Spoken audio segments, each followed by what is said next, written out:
Happy Leap Day, everyone. Thanks for joining us on this monumental day for sci-fi fans, Dune Part 2. Oh, no, I'm hearing, is that you in the background? Happy Leap Day, I think I'm hearing your YouTube channel in the background. How dare you? You ruined my perfectly written introduction. But Dune Part 2 is now in wide release. It actually will be opening its doors in 1 hour here in New York. And Bill Scurry's back on the channel to try to prove that he might be human as I hold my Gom Jabbar up against his throat. And we're going to open with a spoiler-free section, followed by some questions from the chat. Then we'll do a little kind of intermission or break for the bathroom, etc. And when we come back, we'll be doing our spoiler section. And not to worry, if somebody logs in or joins the conversation about halfway through, I've got these 2 warnings to let people know if and when that section comes up. So this is how it will look then. So yeah, there'll be those warnings, and I'll obviously give a big verbal warning ahead of time. But we're probably going to do about 45 minutes of non-spoiler first for everybody who is already here. But let me go back to the original interface and interlay. And thanks to Bill Scurry for designing stuff. In any case, Bill Scurry, enough bullshitting. I want to start with big picture. What does this movie represent to the science fiction genre? And how does it compare to some recent Hall of Famers like Mad Max Fury Road? Is it too early to start including it in discussions of the pantheon of great sci-fi flicks from any era? No, not too early at all. I think that this is a great hallmark in 2024 to show you exactly what a visionary type visionary type filmmaking in a studio landscape can actually do.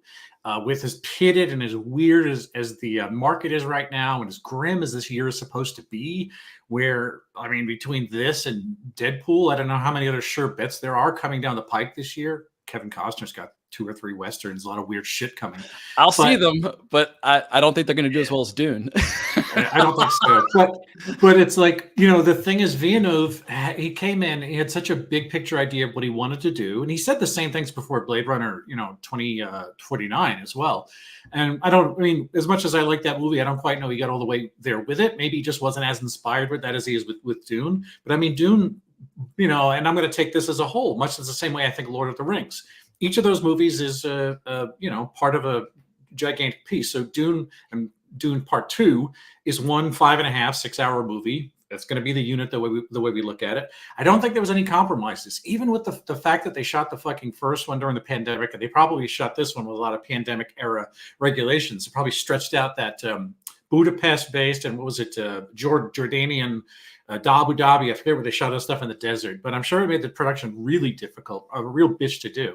And the result is on the screen. I mean, I published a review today on Letterboxd. I gave it 5 stars, which I predicted I was going to after I saw the first one. I think that this holds its own next to, what do you got besides Fury Road? I mean, what is the other type of like class A sci-fi filmmaking? Now, I'm not saying comic book stuff. I'm not saying sci-fantasy, but sci-fi, this kind of thing. Sure, crunchy sci-fi. I imagine if you look at like a streaming show like Dark was interesting, really crunchy sci-fi. But when it comes to big budget spectacle, movies that are budgeted at 200 or 300 million, it's very rare to get a movie as satisfying as this one. I try to see every big budget sci-fi flick out there, but a lot of them just feel bland and derivative. And this is just a return to big, bold, classic blockbuster filmmaking where you can enjoy it just as a big old-fashioned crowd pleaser, but there are layers and there's detail and there's nuance and there's all sorts of interesting things that you can kind of get obsessed with. And I feel like that's what's going to get people coming back, where there's going to be like a particular character, a particular scene, or a particular idea. And for me, what really makes this special is Timothée Chalamet's performance, where I liked him in the first one. I really liked him in this one. He brings it all together, and seeing him take a darker turn after a pivotal point in the plot, which shall not be mentioned because this is the non-spoiler section, it makes the character all the more interesting and all the more fascinating and all the more horrifying. And I was like, fuck yes, we finally have a badass protagonist in a big budget blockbuster movie. Yeah, I'm glad you brought up the TV thing. You mentioned dark TV or streaming, whatever the fuck you want to call it. This genre right now is better at home on your little screen than it has been in feature films in a while, because at the moment you got like For All Mankind. Silo is still working on Apple Plus. There are some examples, and what is it? The TV show that went from Sci-Fi Channel to Apple or whatever, the one that was based on the book. The Expanse, yeah, exactly. Yeah. Sorry to And we blank out on have that. Three Body Problem right around the corner over at Netflix. Which I'm reading now. If people are looking for new science fiction books to read that are not 60 years old, Three Body Problem is fascinating. And the thinking is that you need the confines of a 10 to 12 episode run to essentially get it all done. That's why people have been putting out TV budgets. Also the vagaries of churn and streamers needing to make sure people stay for an entire series. It makes more sense for them to bank sci-fi stories there where you can comfortably do a 13 episode run. But in terms of a feature film, it seems like we ate really well for however many 50 years or so, and then it kind of dried up when it became too expensive to do, and or it made more sense to put this stuff on services and stuff like that. But I will agree with you about having Chalamet make a turn that I was wondering what this guy was going to do. I like him as well, and I think that so far his mode was more in that Luca Guadagnino thing. Like we were both big fans of Bones and All, and it's like him walking around in like a tattered pair of blue jeans with this sort of like runaway kid affect, speaking quietly but being weird. It's like that's his lane. I didn't expect him to be able to yell inside of a cave. And now he's going to have 2 movies at the same time in the top 10 box office running concurrently. That's very rare. Like people talking about like where are the new movie stars? Moadib has arrived. Usul has arrived, and like the base of the pillar, I think his star power is undeniable at this point. But this movie gives us so many new faces, many of which are also making strong star turns. But it would be premature to say that I think Dune Part 2. Can you mention it alongside The Matrix, Metropolis, 2001, Blade Runner, or even if you want to go, like if you want to even go global, but like I'm starting to feel like it might be the most profound, kick-ass, epic war movie in 20 years, maybe since like Master and Commander. Yeah, that's fair enough. Well, I mean, it's got a David Lean type thing, and you sent me some reference today of Villeneuve talking about how influential Lawrence of Arabia was to this, and that's obvious. I mean, alongside Roadrunner, he loves he loves Lawrence of Arabia. He loves Roadrunner, and when he was editing this new one, and I was just watching the first one this morning. He told his editor, "Look, I want to learn from all of my mistakes in the first one, as opposed to savoring all my triumphs in the first one." And he wanted to change the editing style for Dune Part 2.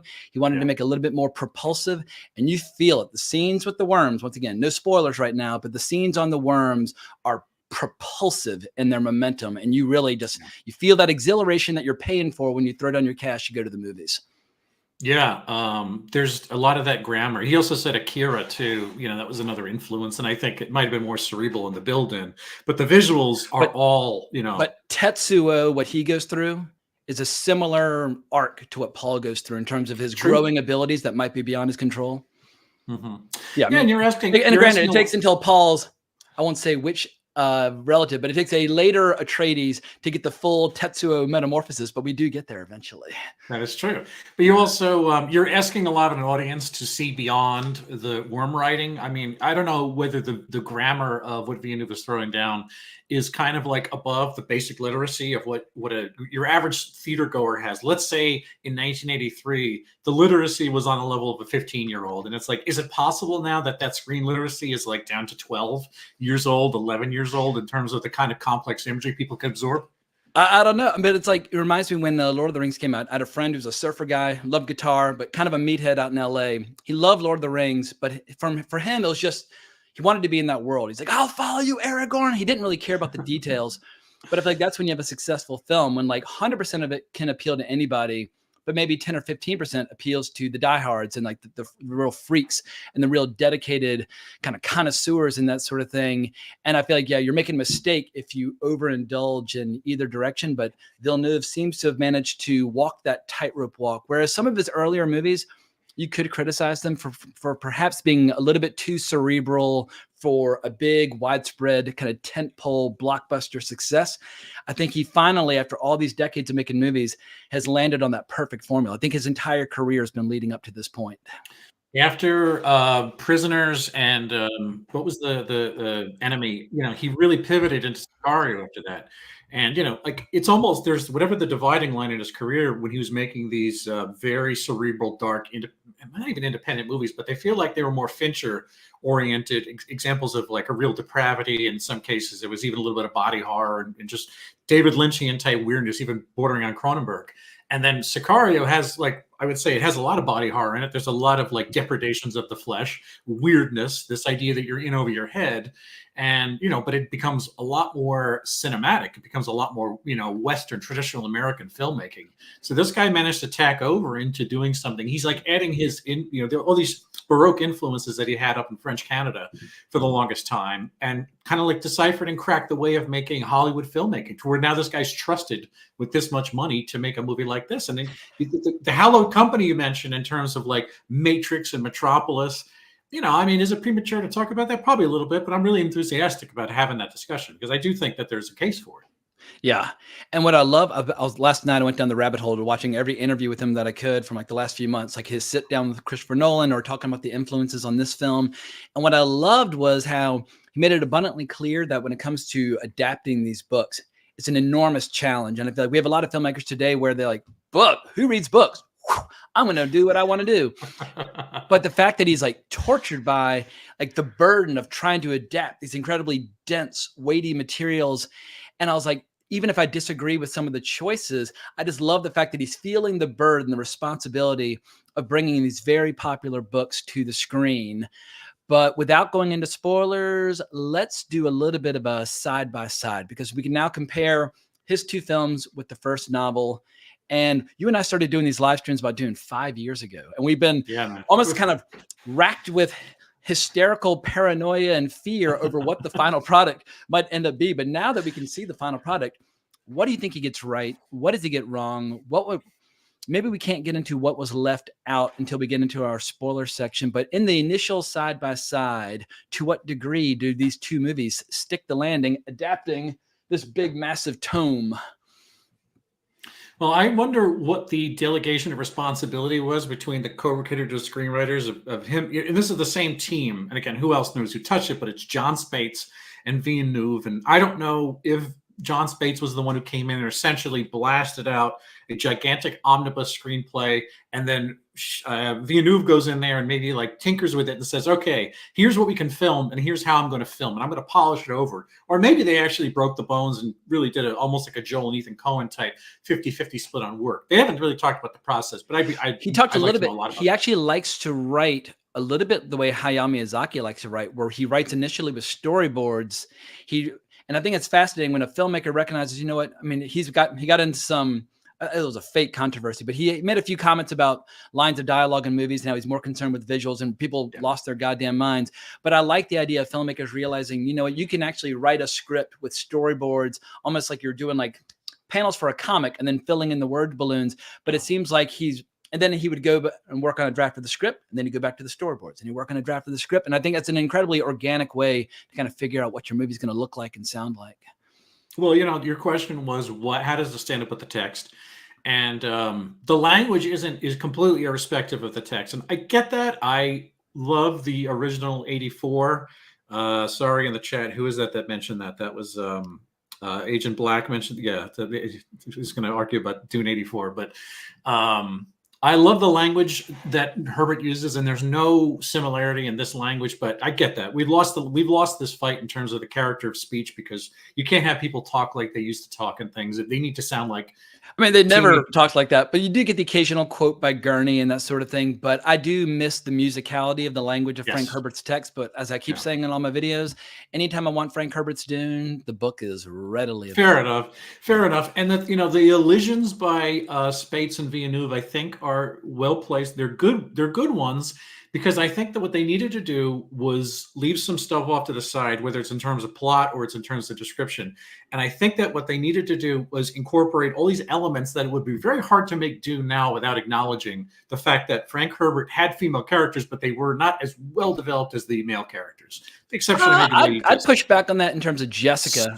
The first half of the first book, Jessica, you could argue, is the most important character of the first half of the first, as we're leading up to the betrayal and Thufir Hawat's being misdirected and everybody's kind of wondering who is the traitor in our midst. there's quite a bit of material in there that was left Yes. out of the first movie as this paranoia is running rampant through the ranks of the Atreides.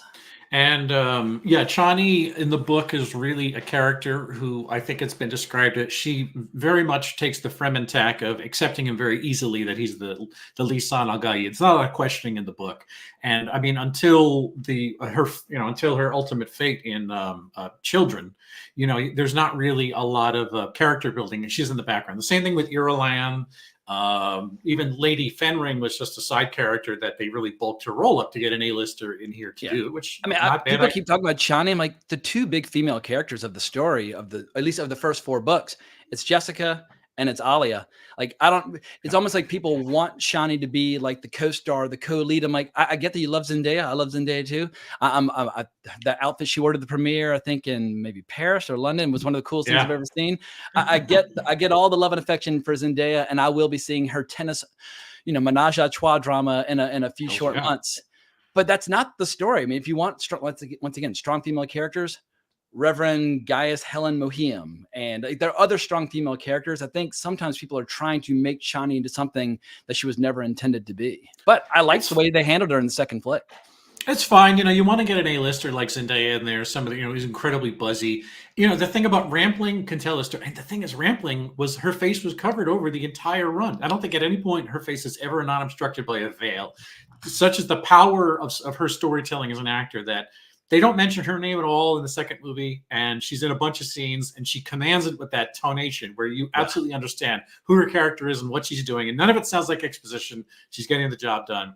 But all the other actors you wanted to get in there, you couldn't get Florence Pugh, you couldn't get Leah Seydoux unless those roles were bulked up. And I get it. It really, yes, you really do need more developed female roles for female storytellers to say, and that is going to help this movie. We'll get to the box office later. That's going to help maybe pick up the end. I don't think it's going to be a real female skewing audience, but yeah, I imagine that the tracking on this are probably anticipating it's going to be probably like a 70-30 split male female. But it's once again, nerdy. There are girls out there who write nerdy sci-fi, who make nerdy sci-fi, who love nerdy sci-fi.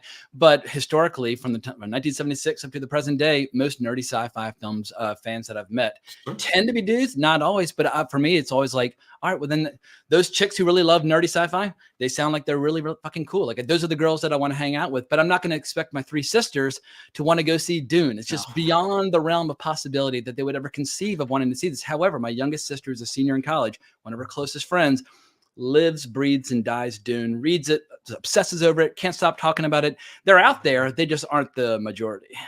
Other than that, Danica, what's her face, who runs that really cool YouTube channel. Yeah, I met her at Comic-Con 2014. She came by the Bill Plimpton booth, and I've been a massive fan ever since. And her Akira documentary is well underway.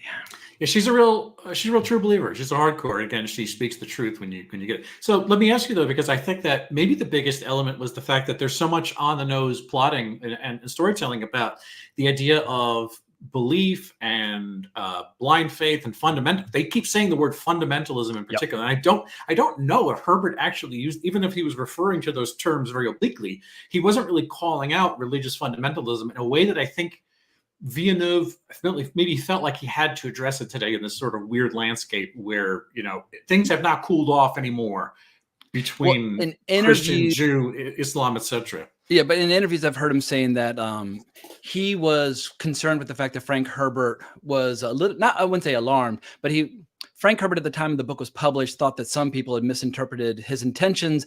But to be fair, I don't think his intentions were abundantly clear. You have to really go digging in the first book to find it. And obviously in subsequent books, it becomes the cautionary tale of liberator versus tyrant, or being a bit of the two. That becomes much more prominent. But obviously in the first book, Paul has so many outcomes that he's foreseeing.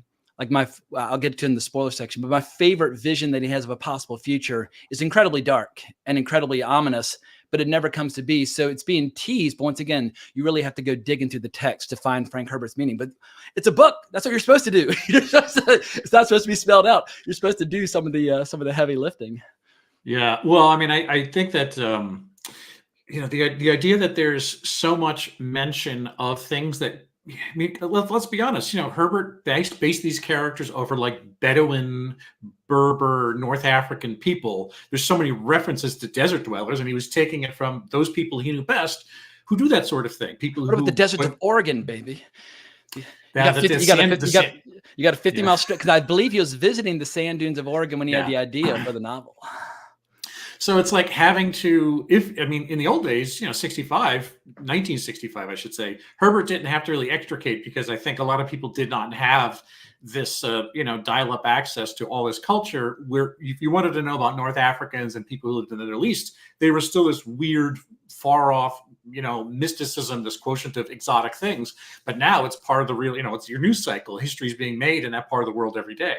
So how do you sort of like take it away from sort of people who are primarily Islamic without saying, well, today's Muslims are, fundamentalist lunatics, and these guys are, fundamentalist lunatics now. It has to be, Fremen has to be made sort of into its own individual myth and belief and religion, a sort of divorce from things today. You're talking about the difference between applicability and allegory, and the great writers usually will write incredible stories that have incredible applicability. Like my older brother, who was obsessed with Lord of the Rings, was always making comparisons to the Bible, which I thought was a very narrow of basis for comparison. It is one basis for comparison, but he was looking for allegory. I was like, no, it's got applicability, because it's a killer story. You can apply the lessons learned to a variety of scenarios. I think the same holds true for Dune. There's a shitload of applicability scattered throughout it that will open your eyes on a variety of topics, but it's not a one-to-one allegorical comparison, which I think would ultimately have limited the enduring appeal of the novel, because Frank Herbert's a storyteller first and foremost.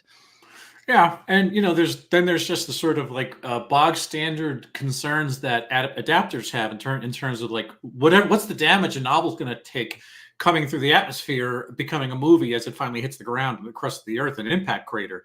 And it's like, well, some of this stuff is going to, it's going to get shaped by modern mores. It's going to be shaped by studio interference. It's going to be shaped by the actual, the imagination of the creator.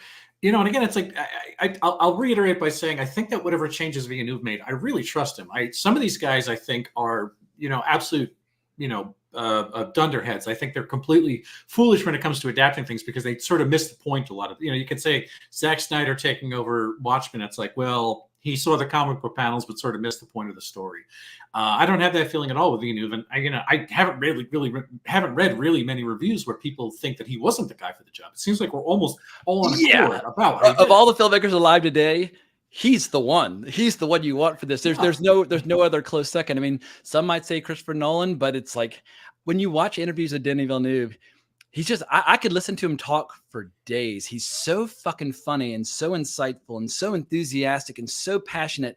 But at the same time, like, passion will only get you but so far. He's got the technique, and he's got the expertise, and he's got the crew. And if you can't arm your crew with the instructions for your vision, well, then you can't even really get out of the gate. And he's that rare filmmaker where he has enough experience and enough respect where he can get a movie like this made, but he actually has the talent and the experience to back it up. And that's a very short list of filmmakers that I would trust with something like Dune. But he took the long road to get there. I mean, people don't talk about Maelstrom, and people very rarely talk about like Ensandie and things like that. But he did his time in the trenches making art house indie flicks for many, many years before he finally started making mainstream popcorn movies. Yeah, Claire Denis came up through, making movies just like Encendies and stuff like that. And those people she didn't like tack into doing feature film work. She has A-listers in her movies, but people like that want to just essentially do their own vision, which indicates that not only is he great, when you drop him in a studio somewhere in Budapest, and he's got all these Teamsters and these grips, and you got a craft services people putting out bagels and cream cheese. He's great in that milieu. Obviously, the guy can fly to Studio City or Burbank, and he's really good in those rooms. Apparently, if he's able to sweet talk every fucking studio head and to give him these gigantic sums of money, it means it's that charisma. It's what the fuck can you do? But you listen to an interview and like, I fucking love this guy. Like, I like your movies, but like, this dude is, you want to be around him. And I feel like that energy is what you need, because I feel like when you're making a giant production like this, it all trickles down from one person, whether that's Peter Jackson on Lord of the Rings or George Lucas on Star Wars, but they set the tone, they set the agenda. We say, our army is marching in this direction. Like, it's almost like Gurney, like, with me. And he's marching off to battle as the bagpipes start to play. And you're like, woohoo, let's go.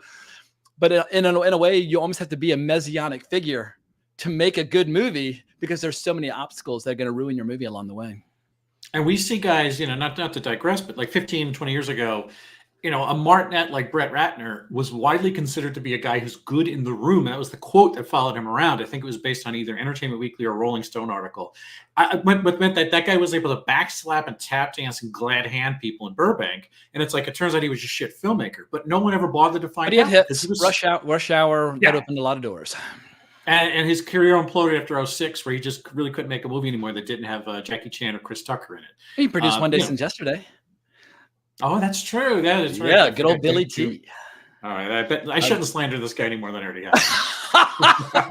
All right, well, let's look at the chat. I've been ignoring the chat, and I think there are going to be a lot of people with some very strong opinions about this new movie, the previous one, as well as previous iterations. So let's see what folks have to say. Oh, I see Moose Matson is in the chat. Mr. Moose Matson, how the hell are you? Star and writer of Hobo with the High Kick. Everybody hunt him down online and check out some of his audio fiction. Tom writes, that movie is on my shroom watch list. I don't have a lot of movies on my shroom watch list, but my edible marijuana watch list is very long and deep. It's why I've been watching so much Japanese animation as of late with a big, giant smile on my face. We'll save Tom's question about why you love Dune 1984 for the spoiler section, because I want to keep the focus on Denis Villeneuve right now. Fred Schaefer, hello. Great to be here with all these Duniacs. I'll say this. Sunday night when I saw the sucker in IMAX in New York, you could tell the freaks were out in force. Like, there were one or two people that were indulging in obnoxious behavior, but more, I could see like the nervous energy of some people. Like, they kept kind of like messing around with like their chair and like excitedly talking to their friends, but they couldn't even sit still. And even as the movie was unfolding, you could tell it was having like a real physical reaction where people were just freaking the fuck out. And that's just an incredibly exciting experience to have when the norm is movies like, maybe not the norm, but recent offerings like Madam Web. To go from Madam Web to Dune, it's just like, I felt like a plant that had been watered. I was just like, I was just like luxuriating in the experience. Yeah. Hey, I'm glad Fred doesn't show up to every one of these things. I'm really glad he's in the chat all the time. Oh, hell yeah. All right. So examining Kubrick, Craven, Halloween. That is one quite a hell of a handler. I so disagree with James. He was far too nice. Still, he made good points. People should see this, but it's not Dune. Sorry. It's not. It's Dennis V Part 2. If people want to say it's Denis Villeneuve's Dune instead of Frank Herbert's Dune, I won't push back on that at all. Like, same way like Peter Jackson's Lord of the Rings. Like, there's so many things about that series that drive me fucking insane, especially Return of the King. However, I love Return of the King because it has like 2 or 3 scenes that are so good that all my other nerdy frustrations, I can kind of set them aside and enjoy it. So I can compartmentalize my brain. And I do have a few nerdy preoccupations when it comes to Dune Part 2 as well. But if people think I'm being too nice, I'll gladly get more savage in the future, because what I've noticed, anytime I have a temper tantrum about a movie, whether that's The Exorcist Believer or Madam Web, I get more traffic from freaking out. So like, playing Mr. Nice Guy is not conducive to a successful YouTube channel. Yeah, but I mean, it's like, of course it's Denis V Part 2. I mean, it's not, the book is the book. This is a movie made by the guy. It's this guy's thing. I don't know. I'm not here to argue that, but it's like, it is indisputably a director's film owing to the influence of the book it came from, but it is by no means a transfer. No adaptation is a direct transfer of a book. Yes. Yeah, they're 2 different mediums.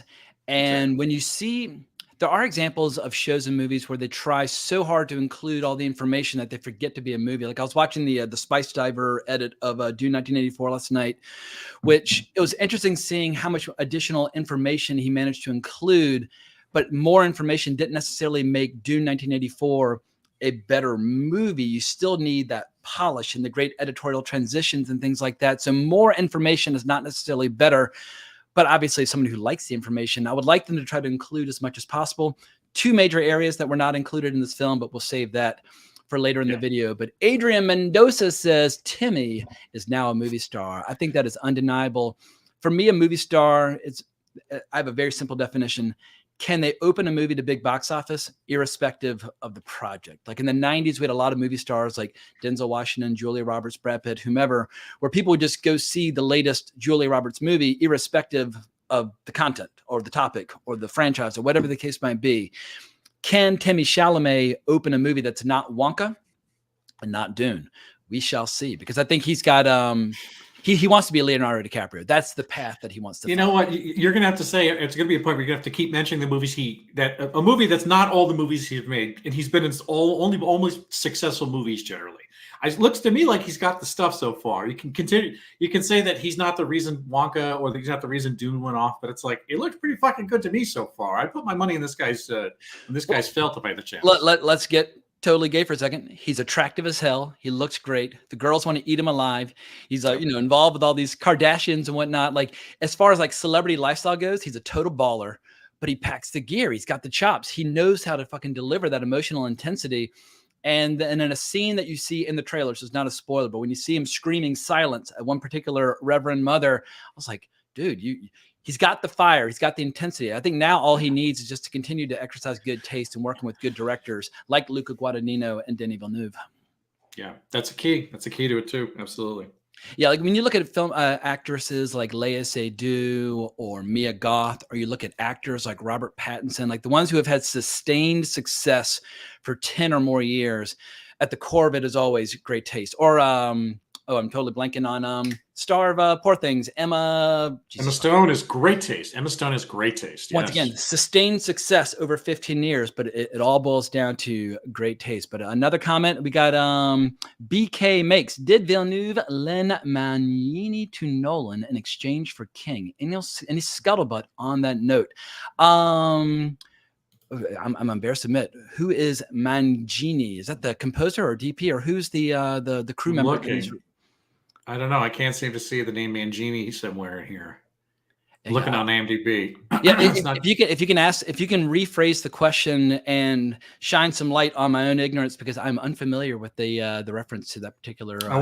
Is it a department head? I can't really figure out if it's somebody who's involved in the back below the line name or something like that. All right, so Adrian Mendoza asked a question, which I'll get to in the spoiler section. But do we get any good Spacing Guild stuff in the sequel? I'll just say that it seems like in the fictional setting where you have all these enhanced disciplines for expanding the consciousness or the abilities of human beings, you have some like the Bene Gesserit that are into politics. You have some like the Spacing Guild that are pure mathematics. It seems like Denis Villeneuve decided, I'm just going to place all my eggs in one basket, flesh out the Bene Gesserit at the expense of some of the other disciplines. But in this setting created by Frank Herbert, there are different groups and organizations that excel in particular areas. Like I said, either mathematics, politics, or espionage and spies and that sort of thing, as we have with the Mentats. If you like the Bene Gesserits, you're going to be happy. If you like the Spacing Guild of the Mentats, you're going to be frustrated. And that is one of my lingering frustrations with this flick. Yeah, again, we'll get into that on the back end here. All right. Well, my last question for you that I cooked up is a way of just getting into some additional hot water with some people in the chat. But I've seen many people describing this movie as having the best ensemble cast of any movie in years, or at least any big budget movie in years. We have a lot of fresh faces in the lineup. We got Austin Butler, we got Florence Pugh, we got Léa Seydoux, Christopher Walken. Who stole the show in your opinion? But more importantly, how does Villeneuve's fully assembled cast across both movies compare to David Lynch's ensemble cast from 1984? But let's start with Dune Part 2. New faces. Who'd you like? Oh, I had not been sold on Elvis so far because the guy's work is thin. The guy apparently was a real Disney Channel actor, and I'm not taking anything away from people who come up. He was the Once Upon a Time in Hollywood. I'm as real as the donut. The thing is, the guy had he had 14 years of work on Hannah Montana, and again, I'm not shitting on that work. It's like you got to really prove to me that you can somehow you're beyond that sort of Glendale mafia. People who are inside the studio system shooting for fucking Disney. However, I don't really remember him in Once Upon a Time in Hollywood. That his character didn't really stick out to me. I haven't seen Elvis. I don't think I'm going to see Elvis because I'm not really that's not my vein. However, I'm watching Masters of the Air. He's actually pretty goddamn good as Buck Clevin. He's doing a good job on that show too. Yeah, but I really like him in this one, and he did something I didn't expect. This isn't a spoiler, but his Fade Rotha is kind of doing an impression of his uncle, which I think is a really interesting choice. And I'd be curious to know if that was one of his ways into the character that he was using, is imitating Stellan Skarsgård's Swedish growl. Because if so, he does a very good job of mimicking it. The thing is, Bautista doesn't do that for Beast Raban, but he does it, and it sort of makes the family continuity kind of go down really and easy. it makes sense. Like I feel like politically or in a big giant company, but like any large organization, if you have a very strong dynamic leader who kind of sends fear throughout the organization, people will start copying him. Like some people say that when David Geffen was in his prime in the 70s, 80s, and 90s, people would practice for hours how to mimic his mannerisms in a meeting because he was so intimidating. And he would do this thing where he'd kind of close his eyes halfway, where he seemed like he was uninterested in what you had to say. So people started practicing like those David Geffen mannerisms. Here we have Fade copying the Baron. He's grooming himself for leadership, and he mastered. When there were times when he spoke, I was like, wait a second. Is that Austin Which Butler? one? Who's doing it? Skarsgård. He was that good. Now, I agree. Austin Butler, holy shit. We want to talk about a superstar moment. This is to his career what like Pulp Fiction was to Samuel L. Jackson, where suddenly everybody realizes, oh my God, this person is got future superstar written all over him. And we so rarely see villains that aren't some stupid misunderstood victim or someone you're supposed to feel sorry for. Like you go see something like what was that 101 Dalmatians live action remake? Cruella. Yes. It's like, oh well, I can't remember the exact order. Like her family was eaten by wild dogs or Dalmatians, so she's got a bone to pick or whatever that stupid explanation they came up for her being a villain. It's like, no, Vader's a sociopath. And they just acknowledge he's a fucking sociopath and he's off to the races and having a fucking blast every step of the way.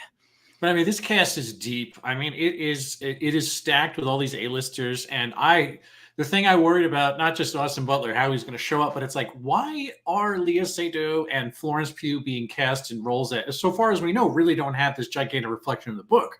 Of course, they are beefed up. There's more to them. They actually have something to do with what the plot is here. Although Irulan's in almost every chapter of the book with their intros. Yeah, sure, but she's not a character. She's as much as who is it? Farad'n is in God Emperor. No, in Children of Dune. I think they're using Farad'n's text, but he's not really. He's somewhat of a character, but it's like you get way more reading their. But it was diary cool seeing how Denis Villeneuve saw the role Irulan played in the novel. And was like, what's a visual equivalent of that where we can employ a character? And I thought, and when it comes to adapting literature to the screen, I thought Irulan was handled particularly well. Yeah, she was. And, Florence Pugh is like honestly one of my favorite actors right now. It's like she makes the reading the Yellow Pages magnetic. There's just something electric about what she does. Given enough rope, I mean, she hangs everybody with it, not just herself. But this cast though. I mean, what did I write about this? So, this is kind of like a clear analog to 84. You want to talk about the things people are going to measure the two movies up, but it's like the cast of 84 was enormous. It was international. It was filled with all these great character actors. You had everyone from Max von Sydow to Jürgen Prochnow to Kenny McMillan. Sting was in it. Richard Jordan, he was a stage actor. He came out of Richard Jordan had a pretty neat role in Friends of Eddie Coyle, and he shows us doing this later on. The cast is awesome. Yeah, right. And Kyle MacLachlan, they broke Kyle MacLachlan from local rep in Washington State to doing this, and he was completely the right guy. But that's the thing. It's like that was great casting, and you needed it to make this really strange, irregular movie. And Lynch had all these tools at his disposal, a combination of A-list and character actors and theater Jack actors. Nance. Yes, you're alive. Yeah. Yes, my favorite. Yeah, Paul Smith, who was essentially a glorified stuntman along the career, and he's incredible. But it's like this movie has access to, again, all these great theater people who can, and some of this is local talent, people who are working down in Jordan, people who are working in Budapest, in addition to people from England, in addition to people from Europe and in Italy and Los Angeles. It's like the casting is deep. This is this enormous cast of all these great cast. Javier Bardem, I see him getting more love and affection than anyone else. Where we'll get to it more in the spoilers, but it's a different way of approaching Stilgar than I would have anticipated. But Javier Bardem, his likability is so overwhelming that in a weird way, it almost kind of fundamentally changes the role of Stilgar as written in the text. But they made me a believer as he continued to shout and scream about his belief in the Lisan al-Gaib and that sort of thing. And holy shit, Javier Bardem really, he might have stolen the show from Austin Butler in many ways. He adds comedy, which you don't expect, but there was fucking ripping laughter in some of his scenes. I did not expect that. Especially a guy that's not funny, ever. And the thing is, Javier Bardem is really known for dark, gray, somber, sour, dark, dangerous roles. You know, he has definitely irreverence to him, but I would say the idea of landing punchlines and doing wit and irony, not what I expected from him. But again, the guy's in his 50s. It's like he's got a deep toolkit. He could pretty much whip out anything at this point. Yeah. Well, Fred has another comment on the cast. He writes, the reviewer in the Washington Post said Dune 2 was basically great actors and a lot of sand. Fred, one of these days, I'll convince you to stop reading the Washington Post for film reviews, because every time I read one of their film reviews, I'm like, well, this person doesn't like movies at all. They've got an axe to grind about something else. And if people want to be ground up by that axe, by all means, continue reading the Washington Post for film reviews. But yeah, I would encourage you to go to Geeking with James Hancock for your film reviews in the future. But Agent Black writes, everyone else says it's amazing. It's not Shawshank Redemption off its 20-year perch as best reviewed movie. I always found it amazing that Shawshank has always been the highest rated on IMDb. But the fact that it's been pushed aside by Dune Part 2, I mean, like, I love Shawshank, but obviously a very different kind of movie. But yeah, I guess nothing lasts forever. But it's amazing how, I guess, will there be a pushback? Is the initial enthusiasm so overwhelming that at a certain point people say, everybody calm down? Or is it just that good where you just kind of ride the hurricane? I think it's overrepresented. I mean, again, the number of reviews that are counting in Dune 2's favor can't possibly equal the amount that are there for Shawshank. And so the thing is, right now you're getting it has really good clearance rates. Again, everybody coming out, Letterboxd even has a high percentage of 4- and 5-star reviews. It's testing very well across all your initial reviewers. But I think the initial reviewers are prone to like it and love it. When you wind up getting more general audiences, the people who straggle, if this thing has legs, then the numbers are going to come down to what it might naturally be. But when guys start dragging their uninterested dates, like, you got to come, it's fucking incredible. Like, I think I was in 7th grade when Back to the Future 2 came out, and I'd already seen it. And I took my girlfriend at the time, Lacey Connor, and the entire movie, I was like, the next scene's going to be incredible. And I just kept like jabbering in her ear, and she was like, relax. But there will be that experience where I think some people are going to be dragged who don't want to go, who are just going because it seems like the cool thing to do. And those will be the people who are on their phone, so on and so forth. And so, yeah, this weekend, it's going to be interesting seeing how people respond. Sorry, I'm just having a quick look at some of the comments. So Corey Hart says, I think it was better to leave out the Mentat training and a majority of the vision stuff. The explanation for how those two work would have confused anyone not familiar with the book. Simple is better. Simple can be better, but a lot of those visions were in the first movie. I was watching it today, and probably my favorite part of the first movie is when Paul is starting to trip balls and he's seeing possible outcomes, and he sees one vision where he and Shani are up in a ship overlooking Caladan after they've basically seized his own home planet by force with this religious jihad that is sweeping across the universe, which I think in the books eventually ends up resulting in the death of like 80 billion people. I mean, you have to know what Paul is seeing to understand in the second movie why he's reluctant to go south. He's like, as I say in the movie, that's where the fundamentalists are. And they're basically cut off from Arakeen by this giant storm that's very hard to get through unless you're really good at riding sandworms. But I think unless you have Paul's visions of his prescience, his possible outcomes, more likely outcomes, less likely outcomes, you don't understand the internal torment of what he's wrestling with, where when he describes, I see a narrow path. What's a narrow path between total obliteration and total genocide? Like, can he cling to some of his humanity? And that's what's so fascinating about the story, is like, to what degree will he become that which he fears in order to accomplish his objectives and gain revenge for the murder of his father? Yeah, in the spoiler section, we can comment on whether or not that actually happens and how it might inform future sequels down the line, because I think that's important. But also the idea of like talking about the Spacing Guild and the dreams, you know, that's kind of the value added to this story. I guess you can do without it. You can do with less of it. You can put as much as you want, but it's like, that's the fucking fun of the book. That's the stuff. That's the hardcore meat of the sci-fi that really Herbert was in tune with. He wanted to talk about the Prussians. He wanted to talk about things like the Spacing Guild. It's not like that's everybody's tripping balls. Of course, they're going to talk about visions. Yes. Yeah, right. It's not for no reason was LSD on the rise, or at least it was, you know, not quite stigmatized by 65 when the first book came out. Yeah, Ken Kesey and all these figures, they were rising to prominence right at the time when Frank Herbert was writing a book about people having hallucinations and mind expanding properties. Like, you know, there's a lot of, I mean, is it correlation or causality or a bit of the two? But yeah, he is a product of his environment when it comes to some of the things he's preoccupied with. But Speaking of which, Leo Alvarez writes, James, we need to know a few movies on that edible list. Well, I'll just say that recently I went through all of Hayao Miyazaki's films, which was a lot of fun on edibles. And I recently went through all of Demon Slayer, like all 55 episodes. Yeah, it's a good solid 24 hours of entertainment. And if you've got a few edibles to kind of carry you along for the ride, it'll only enhance the experience. But yeah, more on that. And I've got an idea for another anime related video that I want to do. So I'll definitely be doing the deep dive on that. Examining Kubrick Craven Halloween says, you were excellent and believer that deserved it.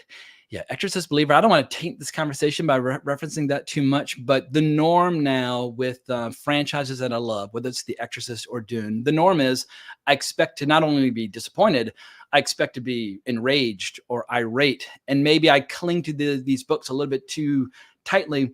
But there's a new phenomenon which I'm noticing, which I don't fully understand, where people are determined to like a show or a movie, and they almost find it inconvenient if there are people out there who are spreading bad vibes due to their love of the original material. I'm like, so you're basically saying that the thing that is responsible for this show or movie that you claim to love, the genesis somehow is like a negative because fans like it too much. Like the reason this project even came into being is because of the millions and millions of people who might like the source material along the road. So it's like, instead of criticizing lovers of the source material, perhaps just say thank you, because of those millions of readers. That's why we get shows like House of the Dragon or movies like fucking Dune. Obviously, you need the storytellers and the filmmakers, but you also need the audience to respond enthusiastically.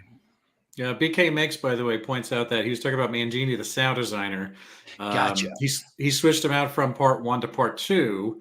That's a good question. I mean, I guess sound design, if it's done well, for me, it just sort of sinks in. I mean, it becomes this impressive bulwark of craft that I don't necessarily notice the details of because it's a giant wall of discernment. And I mean, not for a single second. Like Walter Murch, people know who Walter Murch is because he did Apocalypse Now. But people are always talking about we need Academy Awards for stuntmen.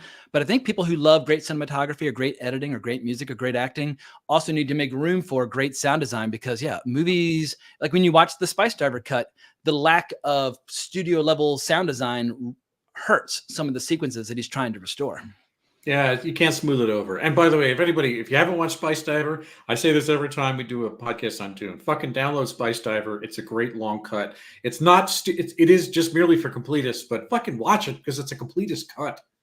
Yeah, well, also just because eventually people are going to ask you, "Have you seen the Spice Diver cut?" And you're like, "True, all right, I guess I got to see it." But I would, if I want a great movie, I'll just watch Dune's 1984 film. If I want a more complete experience, I will watch Spice Diver. Charity Smith is in the chat. She says, "I'm just happy we're having a break from the superhero movies." Hell yeah, Charity, high five. As somebody who spent their entire childhood buying comics, I could easily take a couple year vacation from superheroes. I will see Deadpool, obviously. I will see Joker 2, obviously. I'll probably even see Kraven and Venom 3. Like, I will continue to see these, but it's like the world of genre entertainment needs all genres. It needs horror. It needs war. It needs sex films. Like there are other genres apart from just people in tights punching each other. And I think everybody at this point is saying, like, you know what? I think I've had my fill of Madam Web and her kind. Let's watch people in the desert riding worms into battle and screaming out battle cries and all that good stuff. But what else can we get to that's not spoiler related? Because I don't want to get into spoilers and have people bail. What would you like to get to that we have not, that is not spoiler specific? I think we pretty much covered it. I think that some of the stuff that's just, we credited the actors, we credited the direction, we credited all the heads of the departments. The fact that, we to sum up the idea that this film is a great capper, this 2-part thing, we will in fact watch it. It hangs better than the Matrix movies do. I'd say they are on par with Lord of the Rings. That is exactly the sort of thing I would rank it alongside of. If Furiosa, whatever the prequel winds up being, is good, I'd be happy to talk about that. Maybe that's going to be a 2-part movie where you can watch Fury Road and Furiosa back to back. That's putting a lot of responsibility on George Miller to do that. But you're also placing a huge burden on the film. You have yet another desert-bound sci-fi film, obviously very apocalyptic and much more grounded in our own reality, like 50 years after things fall, as opposed to 8,000 years later, etc. But there are going to be a lot of side-by-side comparisons. We have 2 sci-fi films set in the desert in the same year. It's unfortunate timing, but I'd rather have the those same than not with the same actor too, by the way. Yeah, well, kind of, sort of. We'll get to that in a sec, Yeah. Art. But so Thomas Sorensen writes, they are doing a Bene Gesserit series, so it makes sense to explore them more in the films too, at the expense of other Dune lore or world building, in my opinion. I have not seen a lot of input or updates recently on that Bene Gesserit series. Is that something that's been slowly allowed just to kind of like die on the vine? Because as I said in Uh, one of our live streams years ago, unless the show is based on a text by Frank Herbert, I'm utterly uninterested in anything that show would have to contribute to the pop culture conversation. yeah. But you tell me, have you seen any news on that front? Well, I thought the news was from a year or so ago that was bad, where either they had retrenched a lot of the show, they had like thrown a bunch of it out, they shot a bunch of it, threw it out, recast it. It was supposed to be for Max. It was supposed to be for the app, not even the network. I don't think. I could be wrong.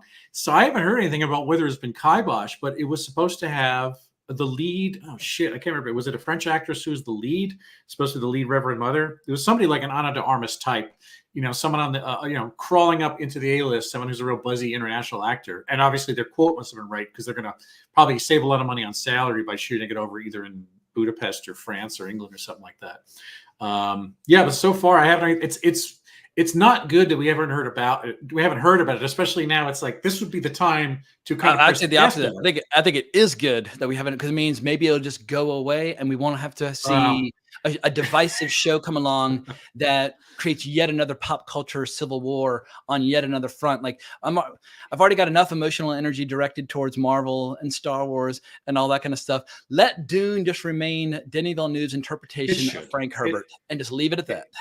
It should. What I'm saying is, like, if there was something to say about it, if you were trying to get people excited about it, this would be the time to do it. And since you don't see anything about it, I think augurs poorly for that show's fates. Yeah, not every franchise has to be a brand. And I think sometimes people get confused with a story versus a brand. Like you can make an argument that Marvel Comics throughout the 60s, 70s, 80s, and 90s was a brand in which a lot of storytellers were kind of playing in that sandbox. Dune is not a brand. Dune is the name of a book written by Frank Herbert, and it's one man's story. And you have another man who is adapting that story to the best of his ability and trying to put his own stamp on it. And I'm just a big believer in strong individual storytellers over brands. And anytime we've seen it over and over again, anytime Hollywood tries to make up new stuff that is not made up by the original author, they can get into quicksand pretty quickly. Like I was asking this the other night with my D&D group. I was like, name a franchise where the movies or shows have gotten better once the original creator is no longer involved.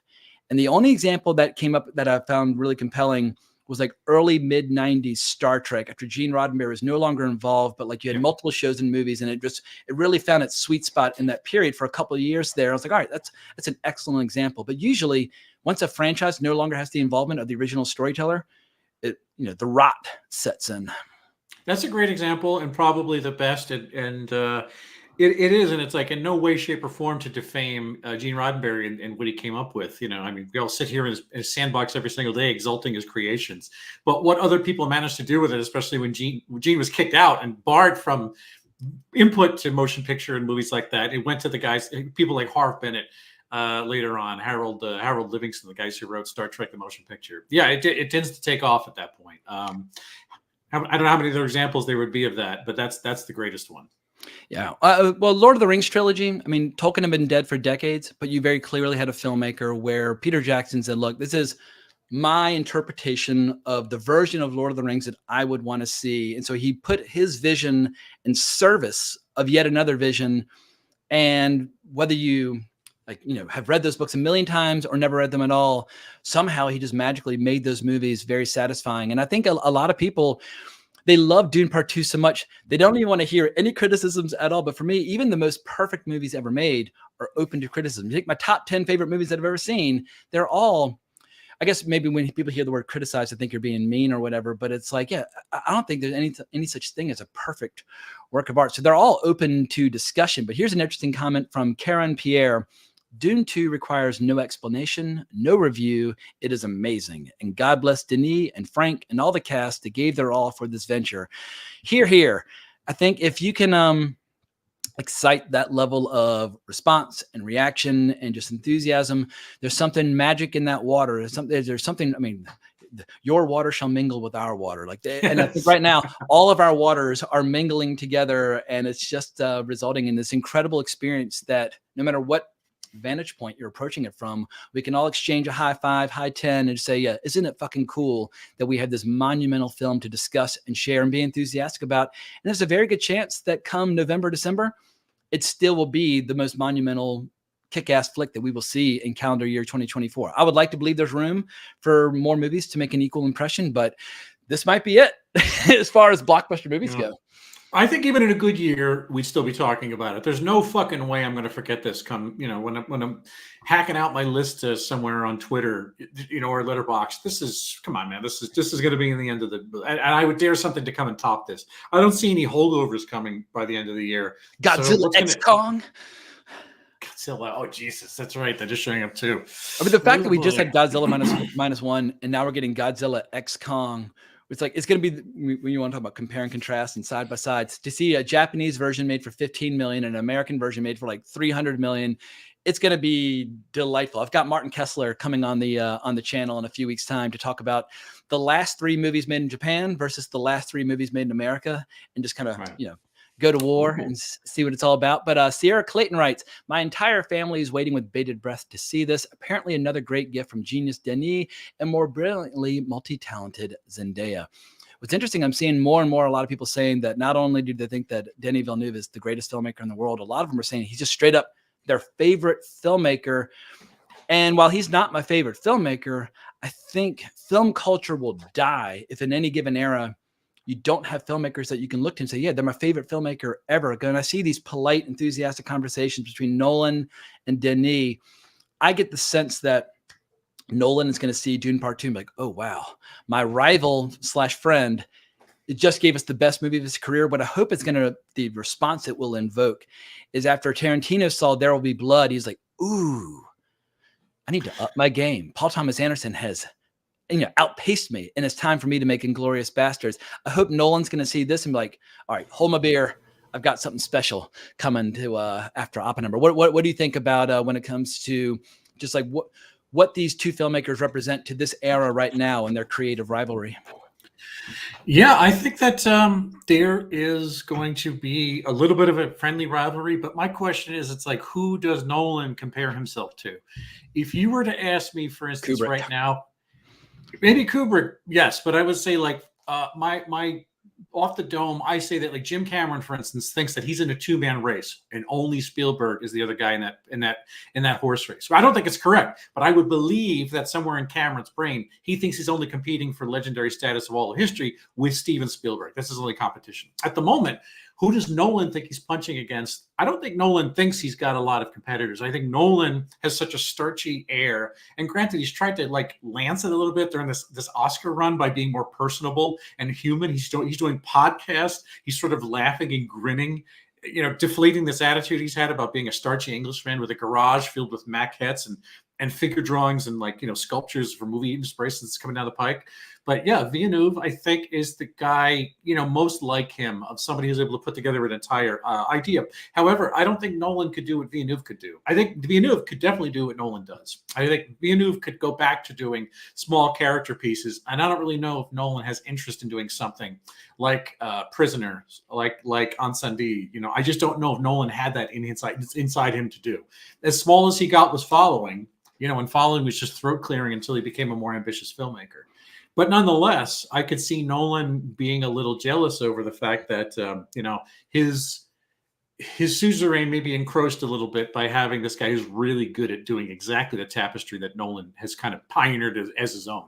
Yeah, I'm all for it. Like, Ali was better because he had Frasier. And I feel like a great rival will always spur you to greater heights. And whether in any creative endeavor, authors need rivals, bands need rivals, even if the artists in question don't feel like they're in a rivalry, I think it's good almost for the fans and the commentators and just people who love this stuff to be able to have those debates, like who is stronger, Hulk or Thor? Like the first debate we all had at age 5, and people are getting in fistfights in the playground over who would win in a fight.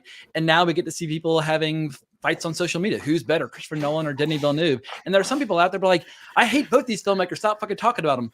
Fair play. Talk about somebody else. But at a time where cinema or film culture seems to be contracting, and at least in terms of big budget movies, and I feel like internationally the film scene's still very strong, but there's no denying that box office is contracting. if you remove Nolan and Villeneuve from the blockbuster space, it gets very thin and very depressing very quickly. Yeah, other than a few Matt Reeves type guys, you know, like I don't know who you have in the B team that are waiting to. I mean, Reeves already broke through. As far as I'm concerned, Reeves already does great A-level, big budget studio filmmaking with a lot of heart and a lot of like canny intuition about how to Let's make get that. you into some hot water. Which is better, The Batman or Dune Part 2? Oh, Dune Part 2, no doubt. The Batman was For me, good, it's but a it slam wasn't. dunk. Dune Part 2 destroys the Batman, and I like Batman quite a bit. I like the Batman quite a bit. It's just, it's not. There's no way it adds up to this. I think Reeves as a filmmaker has a lot to talk about, and I think that for me, he already made this great movie with what is it, Dawn? The second Apes movie, I think, was just incredible.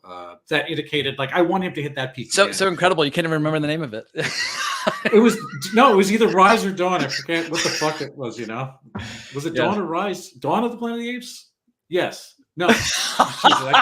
Stupid naming. Don't call your movie Rise of anything or Dawn of anything. Fucking well, Dawn should come first because the dawn is what happens when the sun comes up and then it begins to rise. But the movies go rise, then dawn. Fucking shit. So you just always remember the movies go the opposite of what actually happens. Yeah, that's what I'm saying. Yes. In reality. Okay. But we got another comment here from the great mighty Moose Matson, who is the official narrator for my weekly second edition D&D game in Dark Summit. He writes, I would ride a giant worm into battle with Bill and James. Here. Moose, I will ride a sandworm with you any day. I will take the boy, man. And I feel like I loved how it was so different from what I anticipated. I was so accustomed to the David Lynch style of the worms being up on top of the sand and kind of thrashing about almost like a snake at the beach or something like that. And I love how in this movie, Villeneuve came up with a completely different visual way of showing how they remain more or less submerged, like right on the surface. And even the act of getting on them, it's almost like you're going down like an avalanche of sand and like clawing and hoping to find like some purchase for your hooks so that you can expose the flesh and make them get the exposed flesh to the top to keep the sand out and that sort of thing. But they made it seem so exhausting and so dangerous and so fast. And like when they're hanging on at high speeds with like the visor and the face mask, as much as I love Lynch, it's a big point of contention in the books when a Fremen is putting on their face mask or not. Like in God Emperor of Dune, there's a big test when Leto II takes this person he's grooming for a position of power out into the desert to see how they respond for a couple days. And for the first few days, they forget to put on their face mask, which is basically just suicide. And he just lets her make that mistake. But in this movie, I like how Villeneuve recognizes the hood, the mask, the goggles, everything. Like, let's make it real. Let's make it feel believable. And I think when it comes to costume design, this latest movie is a step up from the previous one. Paul looks so fucking cool. Every time he walks into a meeting or into battle with that hood down and the face mask up, it's the coolest fucking costume I've seen in a blockbuster, like probably since like Iron Man in 2008. It's a great look for a hero. There's a great shot. Yeah, I mean, and I love Bob Ringwood's still suits from '84. I think that was just far and away a brilliant idea of costume design. But there's this great shot of this movie in Dune Part 2 where you're watching the House Atomics go off, and it is a classically composed shot of him. It's looking past Paul at the atomics on the Emperor's globe ship. And it's a slow-mo shot where his sort of like cape is trailing very slowly, flapping like and he's sort it's of already iconic.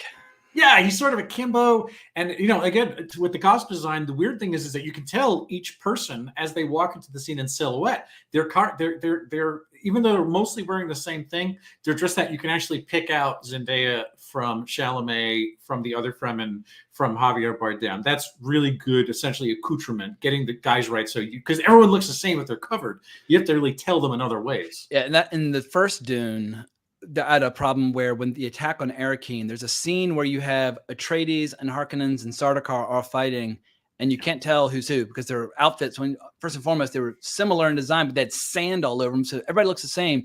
What I love about this new one is those kind of top-heavy, bulky, bad guy uniforms where no matter where you see them on the battlefield, like, okay, they're top-heavy, those are the bad guys. And if they're wearing like a hood and a cloak, they're one of the good guys. And the same way like in medieval combat, people would put their their family crests on their shield so you know who the fuck they were fighting for. You have to be able to tell who is who in a particular battle. By the way, the thing about the worm traveling is that Herbert in the book doesn't really elaborate on how they mount the worms. It was left up to these adapters later on to figure it out. And the thing is, the way Lynch does it in '84 and the way Villeneuve does it now, they're both logical in their own way. Because if you look, it tells the story of, in '84, they used the Kiswa maker hook of Siege Tabar. What they do is they actually split open these segments, and it causes an irritation point. So the worm actually rolls that part of their body up outside of the sand, and that's how essentially you reorient a worm, which has no upper. You're keeping sand out of your underwear at the beach. It's uncomfortable, and the sandworms have the exact same thing. They don't want to get sand inside their, insert your favorite naughty word of choice. They're sand hoo-ha. But the idea that Villeneuve said, it's like, well, the way to do these guys is that you're going to essentially attract the worm to go through a dune. And as the dune subsides, what you're going to do is jump on top of it from above. Whereas Lynch was saying you're going to sort of mount it from below and roll up to the top surface. It's like catching a big fucking wave, and it feels so natural and so unique to that world. Here's an interesting comment from Leo. He says, Dune has the potential to be the only film trilogy where every movie is better than the last. All right, I got a question on this. I was going to savor the spoiler section. Let's just keep it spoiler free. But here's my maybe outside take. And if people want to push back on it, by all means. But here's the question as I wrote it last night when I was tripping balls watching Dune 1. I've seen a lot of enthusiasm out there speculating over what Denis Villeneuve might do with an adaptation of Dune Messiah. I know Villeneuve's already hard at work on the script, but he could end up doing his Arthur C. Clarke flick Rendezvous with Rama first. But here are my feelings on the matter. I don't think Dune Messiah would be a satisfying resolution to a trilogy. Paul's story does continue in Children of Dune, so that's already a problem. And I think if you're going to do Messiah, it's almost like Star Trek 2, 3, and 4, which is like the big Spock trilogy. If you're going to do Messiah, I think you then have to do Children of Dune as well as God Emperor of Dune, because God Emperor of Dune does have a satisfying conclusion with Leto II's Golden Path and basically a resolution to the Atreides story. Am I just being a giant, nerdy, buzzkill wet blanket thinking that Villeneuve should either walk away now and never come back to the franchise, or basically be prepared to make Dune movies for the rest of his life? Yeah, I mean, it could be a fate worse than death, depending on who you're talking about. But I could tell you a different reason, a different well-reasoned aspect of him moving away from this is because leave while you're up. His pocket is filled with chips and money. Push yourself away from the table and cash out now. Do something else. And to be fair, I'm always really worried that these guys are going to get swallowed up and they're not going to make their own work again. And I mean, there are some people who never went back to the thing. Like Wes Anderson can never go back to making Bottle Rocket again. And I really wish it was a chance for him to do something that maybe is just less ambitious, less formal. I mean, that may be his decision. That may be the money. Who the fuck knows where that stuff comes from? But he loves adaptations. Like even Encendi is an adaptation of a play. So he's not averse to adaptations. But I wish that. So the corollary to this is that if he gets to do one for himself, something that's smaller, if he gets to do Sicario again, something on that level that he creates, that he advanced, that I want him to have his voice in the middle, and then come back to making one for us. Go do one for you. Go make one for us. Although Sicario 3 would take him right back to the desert. Well, not Sicario, but you get the point. Now, the thing is, I think it's called Sicario 3 Capos, but I would love to see Sicario 3 Capos, but it would be a few more months of heat and misery. Yes.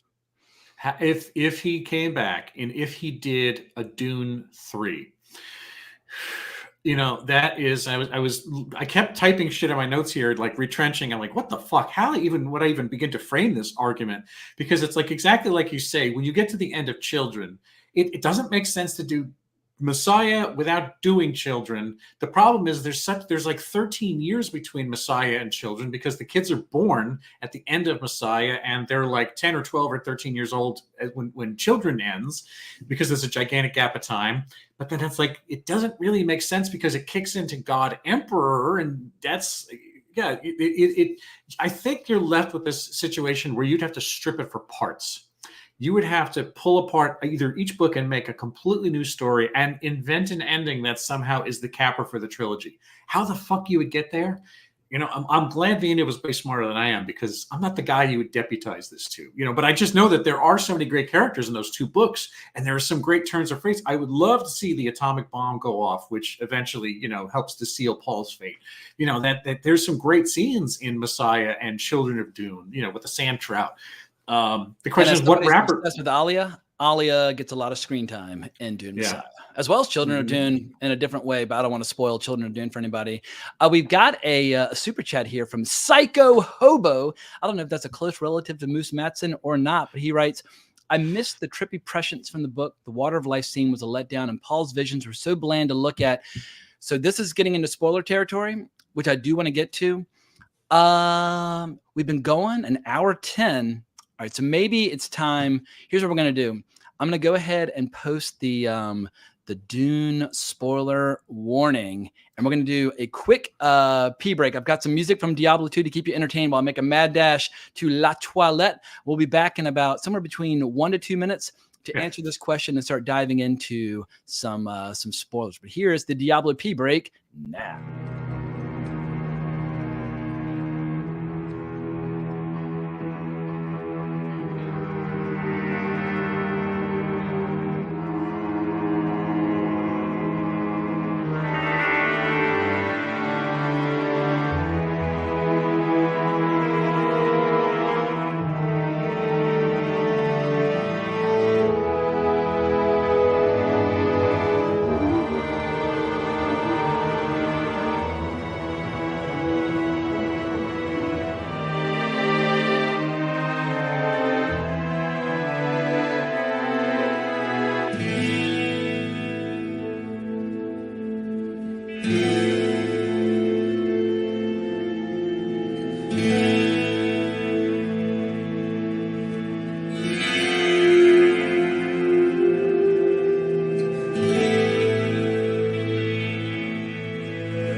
Alrighty, I don't know if there are any Diablo 2 fans out there, but that's a strong contender for my favorite piece of music that I've ever heard in any video game ever. So it just seemed like a nice little break in the conversation. But now we are officially in the spoiler section. The movie just started playing 11 minutes ago in theaters in New York. So the secrets are out there. And I'll periodically, in case somebody logs into the live stream late, I'll periodically issue a little warning, but hopefully we won't spoil the movie for anybody. But seeing here, actually, well, before we get to Sky Wingfield, let's focus on the super chat since he was kind enough to make a donation. Prescience, Water of Life. I like seeing how the Water of Life was created, but I share this commenter's frustration that we didn't get the long, trippy psychedelic sequence while he was in the coma that Lynch was nice enough to give to us. And also, like in the book, he's in a coma for a long fucking time in a near death state. And some people are actually trying to bury him, and Jessica's trying really hard to keep people at bay. Agree or disagree? What do you think about what the Water of Life unlocks within Paul? Because we see a very clear transformation in his personality moving forward beyond that, but we don't necessarily get a lot of cool visuals like we saw in the first movie when he's first hallucinating from the spice melange. Yeah, that's interesting. You know, that could be, even though Villeneuve is the same guy who put a gigantic spider crawling around Toronto, like it's not that the guy is averse to doing weird visuals that are truly disturbing and truly fantastic. I think he just thought, you know, there's so much in here as it is, trying to get people to mainline this information, this data, this weird world, that putting in the surreality of an acid trip throughout the mind. You know, the most you got was, you know, that was the sort of like gold dappled flash forwards and flash sideways where he's talking to Jameis and things like that. And in the Water of Life sequence, I think it was mostly just faces. There was some like soft light relief of faces. Of essentially, you assume that these are all the members of his ancestry whose memories inheriting the same way the Reverend Mothers do. But it doesn't give you anything bigger. The way Lynch was obviously ready to go, he must have put a lot of time into getting Brian Eno to do he did the Messiah theme. and he was ready to go on whatever the primordial or the primal FX were, the sort of optical effects he had at your disposal back in '84. And I love that you see how all the Reverend Mothers are bleeding from their noses, and like Ollie is like, it's Paul, but you see how this is a transformational event for the Bene Gesserits, that they find there's finally a man who has the abilities that they can wield. And yeah, Lynch really sold it. So yeah, I think some people are so swept up in just the enjoyment of the experience, they're not really pausing to, I guess, like worry that long about the things that aren't bothering them. But I think as people start to watch it 2, 3, 4 times, I don't think their enjoyment will be diminished in any way, shape, or form, but they'll start to say, oh, I want to know more about that, or I want to know more about that. And they'll either go online and go down a wiki rabbit hole and just doing research, or they'll pick up the books. And I feel like if this movie leads to, I don't know how many millions of people seeing it in the theater, if 1% of them pick up the book, that's a win as far as I'm concerned, because then that knowledge will be carried forward by yet another generation. Well, you can even make the case that they perhaps don't even do a great job of explaining what the Kwisatz Haderach is. The name appears. It's said in whatever the sort of, I don't know if it's Chekhovsa or what the language they made up is. So it's frequently subtitled. So you see the words they're saying. So you can read the words Kwisatz Haderach. People refer to it obliquely, and you get the impression that something big is happening. But Villeneuve doesn't exactly kind of go in to say exactly, this is what the guy can do. Hinted at in the first movie. Say someone who can be in all places all at once. And for me, I always just say, well, it just gives them the ability of like a bit of like clairvoyance, or the ability just to, as I always say, see possible outcomes. And once again, because we're in the spoiler section, for everybody who knows what happens to Paul in Dune Messiah, his prescience is so powerful that even in the presence of a physical handicap, he can still perceive all things at once because of his prescient abilities, which is an interesting, bit of detail about his abilities. But we have a shout out from the great Sky movie, Sky Wingfield from Film 89. He writes, "Aw shit, just dropping in to say hi. Would love to watch, but can't right now. I'll catch up with this tomorrow. This is possibly the only film I'm genuinely excited for this year." Yeah, there's movies that people go see because they're movie freaks and they like to go to the movies every weekend. Like my dad and my stepmom. They go every weekend, whether it's a good movie or a bad movie, they're going. And I do the same. I mean, I skip some, but I go to the movies once, twice, sometimes 3 times a week. But there are other people, they only go when there's a good excuse, and they wait for the kick-ass movie experience. This is that movie where people are going to be talking about it. It's going to be considered cool, where you're not going to want to miss out on the water cooler conversations. But one last comment before my questions. Tom writes, "James, can you talk / sell Vanishing Point to those who haven't been converted?" Yeah. If you like a 1971 aesthetic, people driving through the Wild West, topless girls, so on and so forth, kick-ass car chases. That's a movie that's all mood, it's all attitude, it's all swagger. Definitely check out Vanishing Point. If you're a gearhead at all, if you like cars, Vanishing Point, well, you probably already own the Blu-ray, so that's all I'll say on that. But my first question for Mr. Scurry for our spoiler section, once again, we are officially in the spoiler section. Don't get mad at me for giving anything away. Alia, we're going to discuss her now. What worked and what did not, because I think this is the biggest departure for Villeneuve in terms of his creative choices that I think is going to excite some friendly debate, some angry debate. But Alia is a strong contender for my favorite character, Saint Alia of the Knife. I have no problems with her character as written. The fact that she's an abomination who also kills Baron Harkonnen, I think is really fucking cool. And I found it was unsatisfying seeing the Baron's ultimate fate as depicted by Villeneuve. But am I being too much of a prick? I think it was a lose-lose situation for Villeneuve, because I think the hot stove on this movie had everybody spitballing. I mean, we were talking about this for months now, off record. Like, how was he going to handle Alia? Even the people who were cursorily aware of 1984, the same thing, wondering. It's like, well, you only have a few options here. You can do the fake Twilight Saga CGI baby person, grown lady thing, which is a truly horrifying. It didn't go over back in, what was it, 2011, 2012, whenever they shot the girl Renesmee. I mean, if you guys don't know what I'm talking about, look on YouTube for Bella and Edward's baby. It's a scary beyond belief. So the thing is, then you go to Alicia Witt, and it's like, well, that's what I'm used to seeing. And Alicia Witt's thing, the actress was good looking in terms of the build of it. She did really manneristic acting. The weird thing was the fucking strange dubbing they put on top of her that sounded like it was, Not you know, until you tell them who I really am. My brother's coming with many friendly warriors. Get out of my mind. Yeah, I tried to so, upload that scene in advance to use during, but it got copyright flagged. So sadly, my Alia clip got shut down by the powers of YouTube. So there's two avenues that don't. Well, I would say don't work. The CGI toddler doesn't work because I just don't think we're there. It's going to look like Jeff Bridges in Tron Legacy. I just don't know if we're there yet. The actress with the adult's voice on top of it is really problematic. So what he picked was something I would not have guessed until I heard it sort of teased on some YouTube channels, where she essentially was a fetal organism that's communicating via Rebecca Ferguson's character.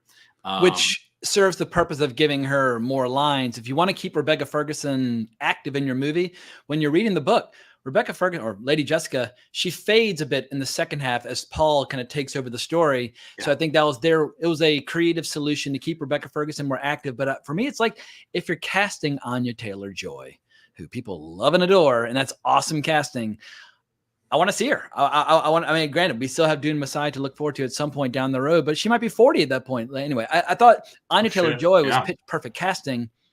I don't like the solution Villeneuve came up with, and I fully recognize that. Like, once again, damned if you do, damned if you don't. Yeah. It would have potentially opened up the movie to ridicule if you have a little toddler walking around. But I just love how, like, the little passages in Frank Herbert's novel, like after she kills Baron Harkonnen, she goes out on the battlefield with a knife and starts finishing off wounded warriors. And he has this little line that says, like all little Fremen girls are taught to do. I was like, that is so hardcore. Like the children go out on the battlefield and finish off people. Like that is just sinister and diabolical. And I've always found her such an interesting combination of so many interesting contradictions, where she's small and fragile, but she's got the combined wisdom and power of all these different Bene Gesserits that have come before her. And the idea of somebody who's an abomination who actually manages to kill the big bad of the story. I find that stuff really, really cool. So I'm a little bit frustrated, but I love the movie so much. It's like the mouth of Sauron in Return of the King. In the extended version of Return of the King, we do get to see the mouth of Sauron. I think he was cut for a reason from the theatrical cut because it didn't quite work. That's one of my favorite passages from Return of the King, and it just doesn't work in the movie. I can live with the mouth of Sauron being unsatisfying because the arrival of the Riders of Rohan is so satisfying. So yeah, you gotta find your pleasure where you can. Well, it does mitigate the catharsis you have with the Baron's death, though. That was the point you made originally, was that killing Baron Harkonnen falls to Paul Atreides, where it's like, I get that it becomes revenge and it's different than what happens in the book, but it's for different reasons than what happens in the book. And it's a different payoff that you don't necessarily need for Paul Atreides, because Paul is made emperor at the end of this. Paul gets his revenge on the emperor. You know, the conspiracy is essentially squashed, and, you know, House Harkonnen is destroyed. It's obliterated after this. But and forgive me if I'm going to spill some tea on Alia here. The reason why Alia becomes a compelling character in the next two books is because she is possessed by the anima of Baron Harkonnen. The irony is, it's the man that she kills in the Emperor's throne room is the exact piece of hereditary persona that comes back and becomes the biggest influence. You know, he almost like eats her soul from the inside out and turns her into the villain of those stories. Sorry, spoiler alert. It does say it on the screen. And there's something just even more creepy about this big, fat, bloated, monstrous person possessing the body of a young girl. It just makes her so cool as a villain in Children of Dune. By the way, Villeneuve could have done better than a simple dispatch by a knife to the throat. And it was just a stick. He just stuck him and pulled it out again. It's like, this is a man who's capable of like holy body horror. This guy had a house that had desiccated cadavers stuffed into the walls in Sicario. Yeah. I know he knows how to do he could have afforded some real horrifying, gruesome, disgusting, you know, treacherous payback. And we didn't quite get that with the Baron dying. But it's unsatisfying. Once you're just used to the idea and you've been digesting for 40 years, a particular character kills yet another character. I want to see that character kill that character. Even if they did something where, like, Alia temporarily like takes over the body of Jessica and does the dirty deed or something like this. Jessica is the Baron's daughter, as she learns when she drinks the water of life. Paul learns that when he drinks the water of life. But you could have still found a way to make Alia the instrument of his demise. But anyway, he didn't call me in advance to ask for my input. So anyway, I that is annoying to me, but I can live with it. I have more of a problem living with the idea of no spacing guild or no guild navigators, as well as no mentats. So let's talk about that in terms of spoilers. I got this comment yesterday or the day before, a comment where I admire their passion, but I don't agree with it to say. But this was a comment on my initial review where this fellow wrote, mentats and mentat training are completely superfluous for a movie. They really are stretching it with almost 3 hours, and you can't cram that in a movie. They don't contribute anything to the actual story, Paul's rise and fall. They add nuance and a lot of interesting ideas, but are not anywhere near essential. I get it. You've always wanted to be a mentat since you read the book, but they're not that important. Let me just say initially, I like how you had to throw a little personal dig in there, but it's inaccurate. I always wanted to be a wizard when I was little because I was a big fantasy reader. I did not want to be a mentat. And when he says they add nuance and interesting ideas, well, that's the whole point. The reason Dune is interesting is because of the nuance and interesting ideas. So to say that he contradicts himself. He says they don't contribute anything to the story, even though they do add nuance and ideas. The whole reason people love Dune is because of all the detail and the richness of this world.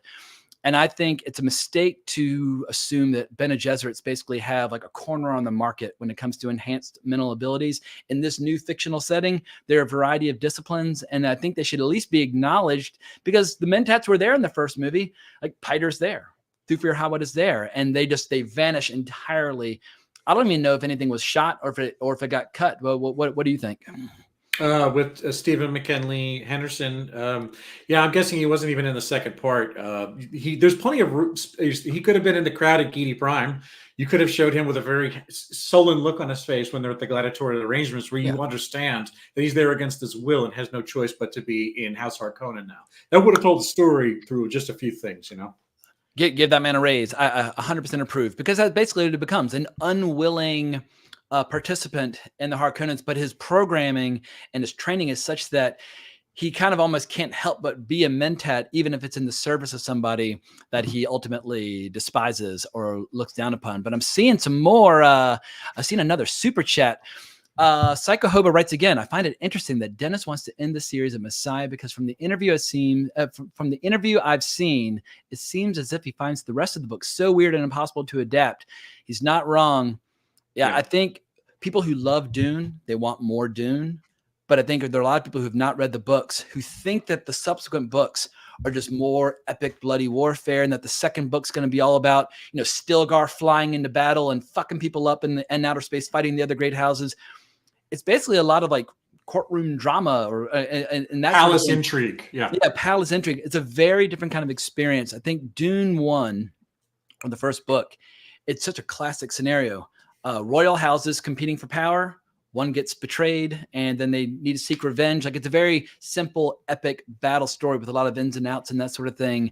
I think people who want more of that, they should just read the book over and over and over again, because it only gets stranger from there. Like, God Emperor of Dune bears precious little resemblance to this first book. It just goes into some very strange places. Although I love the character of Leto II. I would love to see Leto II on the big screen. He ain't going to generate $1 billion in revenue. Or it would be the shock of a lifetime if God Emperor of Dune could generate $1 billion in revenue. I just want to backtrack for a second, because he's mentioning about the mentats. I love more than any other detail in Dune the Spacing Guild. That is my favorite thing about it. As a hallmark, as a signifier of what this series is about, what makes it different, the scale of it, the fact that there is this idea. I mean, the Spacing Guild was like taken from the old Dutch merchants, the people who sailed the planet bringing spice and coffee and cinnamon from one place to the other, when there was such a vocabulary for a thing on planet Earth. The idea of a guild, knew how to read the stars, much like how the Spacing Guild does. And the idea that in the Dune begins, 84 Dune begins with a message from the Spacing Guild. It's one of my favorite parts of the movie. Is just essentially send a third stage guild navigator to Kaitane to talk to the Emperor about his plans. And without access to the idea that interstellar travel this just takes place on 2 planets, the second movie. But, even though there's not a lot of jockeying around from planet to planet in the Lynch 84 version, you get the impression that it's a big universe and there is this entire class of being, of human descended organism that helps you get there. And it makes it a lot weirder. And to the point, there was enough time to go put that Salusa Secundus scene in Dune Part 1 with the throat singer on the altar, and it's raining and they're baptizing themselves. Like, that is not in the book, and yet he went weird with it. He gave us that. That was a great scene for Piter. You got to see the Emperor's swords. What does he say? Where the swords of the Emperor? Yeah. We fall for. Yeah. That's awesome. But it's like, you take the time to put a scene like that in because you know what you get out of it. It makes the universe seem larger, more dangerous, weirder, that these fucking humans aren't even speaking some sort of language. It sounds like almost like a guttural form of communication that is ancillary to speech, but it's there. And what's fun about David Lynch's film is that you see that when the Guild tells the Emperor to be silent, he shuts the fuck up. It's like, oh, yes, this is the real power of the universe.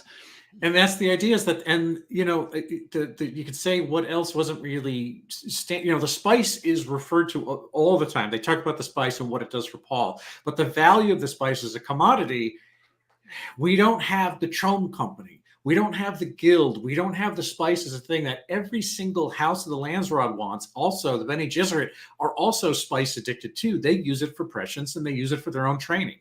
The spice is involved with every single exploit that happens. But and also it prolongs life. It's got geriatric purposes. The spice does many things for the rich and powerful around the universe. Yeah. And people who have been alive for 200 years, they want to go on living. And the difference is, it's like, if you're on Arrakis, the spice is all around you, so you get the blue on blue. Other people have used the spice for centuries. They don't get the blue on blue because they're not suffusing it the way the Fremen are. They check it out because they're literally bathing in spice all day long. Yeah, you can't eat food without tasting it.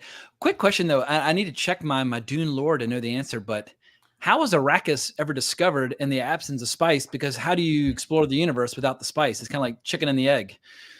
That's a good question. I never thought about that, but that makes some sense. Maybe they got there the old-fashioned way, thousands of years of interstellar travel. Just like slow, inexorable migration over thousands and thousands of years, and then finally they started to expand very rapidly. Think about this. This is off topic, but the interstellar travel is done by something called the Holtzman effect, or the Holtzman. Yeah, the Holtzman effect, I think, is what powers the engines. There's a misconception that somehow the Guild navigators are the ones that sort of impel or power the travel. That wasn't the case. The Guild navigators merely used prescience to cut a direct line through as many stars as possible so they could fly as fast without stopping and recalibrating their course. That was what the Guild navigators were using. It was for navigation purposes, not locomotion. So they had the engines to be able to do it. That was the Holtzman effect. That was done a long time ago. So I'm guessing it was just less expedient before before spice addiction became part of mankind's trajectory. Correct me if I'm wrong, though. Do we ever see a Guild navigator in the first book, or they just referred to constantly and kind of given an air of mystery? Because I just saw a comment. Someone said that they should have had 2 Guild navigators with the Emperor when he arrives on Arrakis at the end, just so you could have them as part of like just the fabric. Because I think a lot of people are who love these 2 movies, they're gonna say, "What's a Guild navigator?" Like somebody on my my review wrote the comment, said, "I asked somebody afterwards, what's a mentat?" and they gave me funny looks. Where it's like, if people are coming away from seeing Dune 1 and Dune 2 without even recognizing what the phrase Guild navigator or mentat, then I think we're entering into it doing a disservice to the source material to a degree, if fans of just the movies as standalone experiences have no idea what we're fucking talking about. Yes, there was not a single mention of it. I mean, there's mentions of the Guild navigators in the book, but the first Guild navigator you meet is Edric, who's part of the conspiracy. He's part of the plot. You meet him very early on in Dune Messiah. Yeah, we have like a meeting of all the conspirators who are like, we got to bring this fucker down. It's Saital, it's Edric, it's Irulan, it's Helen, Gaius Helen Mohiam. Yeah, can't remember who else is part of the clique. The Kalka people. It's the mirror image to the same scene in the novel when Baron Harkonnen and Piter are basically explaining their plan to Fade. Like, all right, these are all the bad guys. They're having their meeting. And then same thing happens in Dune Messiah. Like, you learn early on who are the villains. Herbert must have seen like a lot of like James Bond films where like Blofeld's explaining the plot, but he loves those scenes where diabolical villains basically plot and scheme. But I think they're incredibly well written. I love them.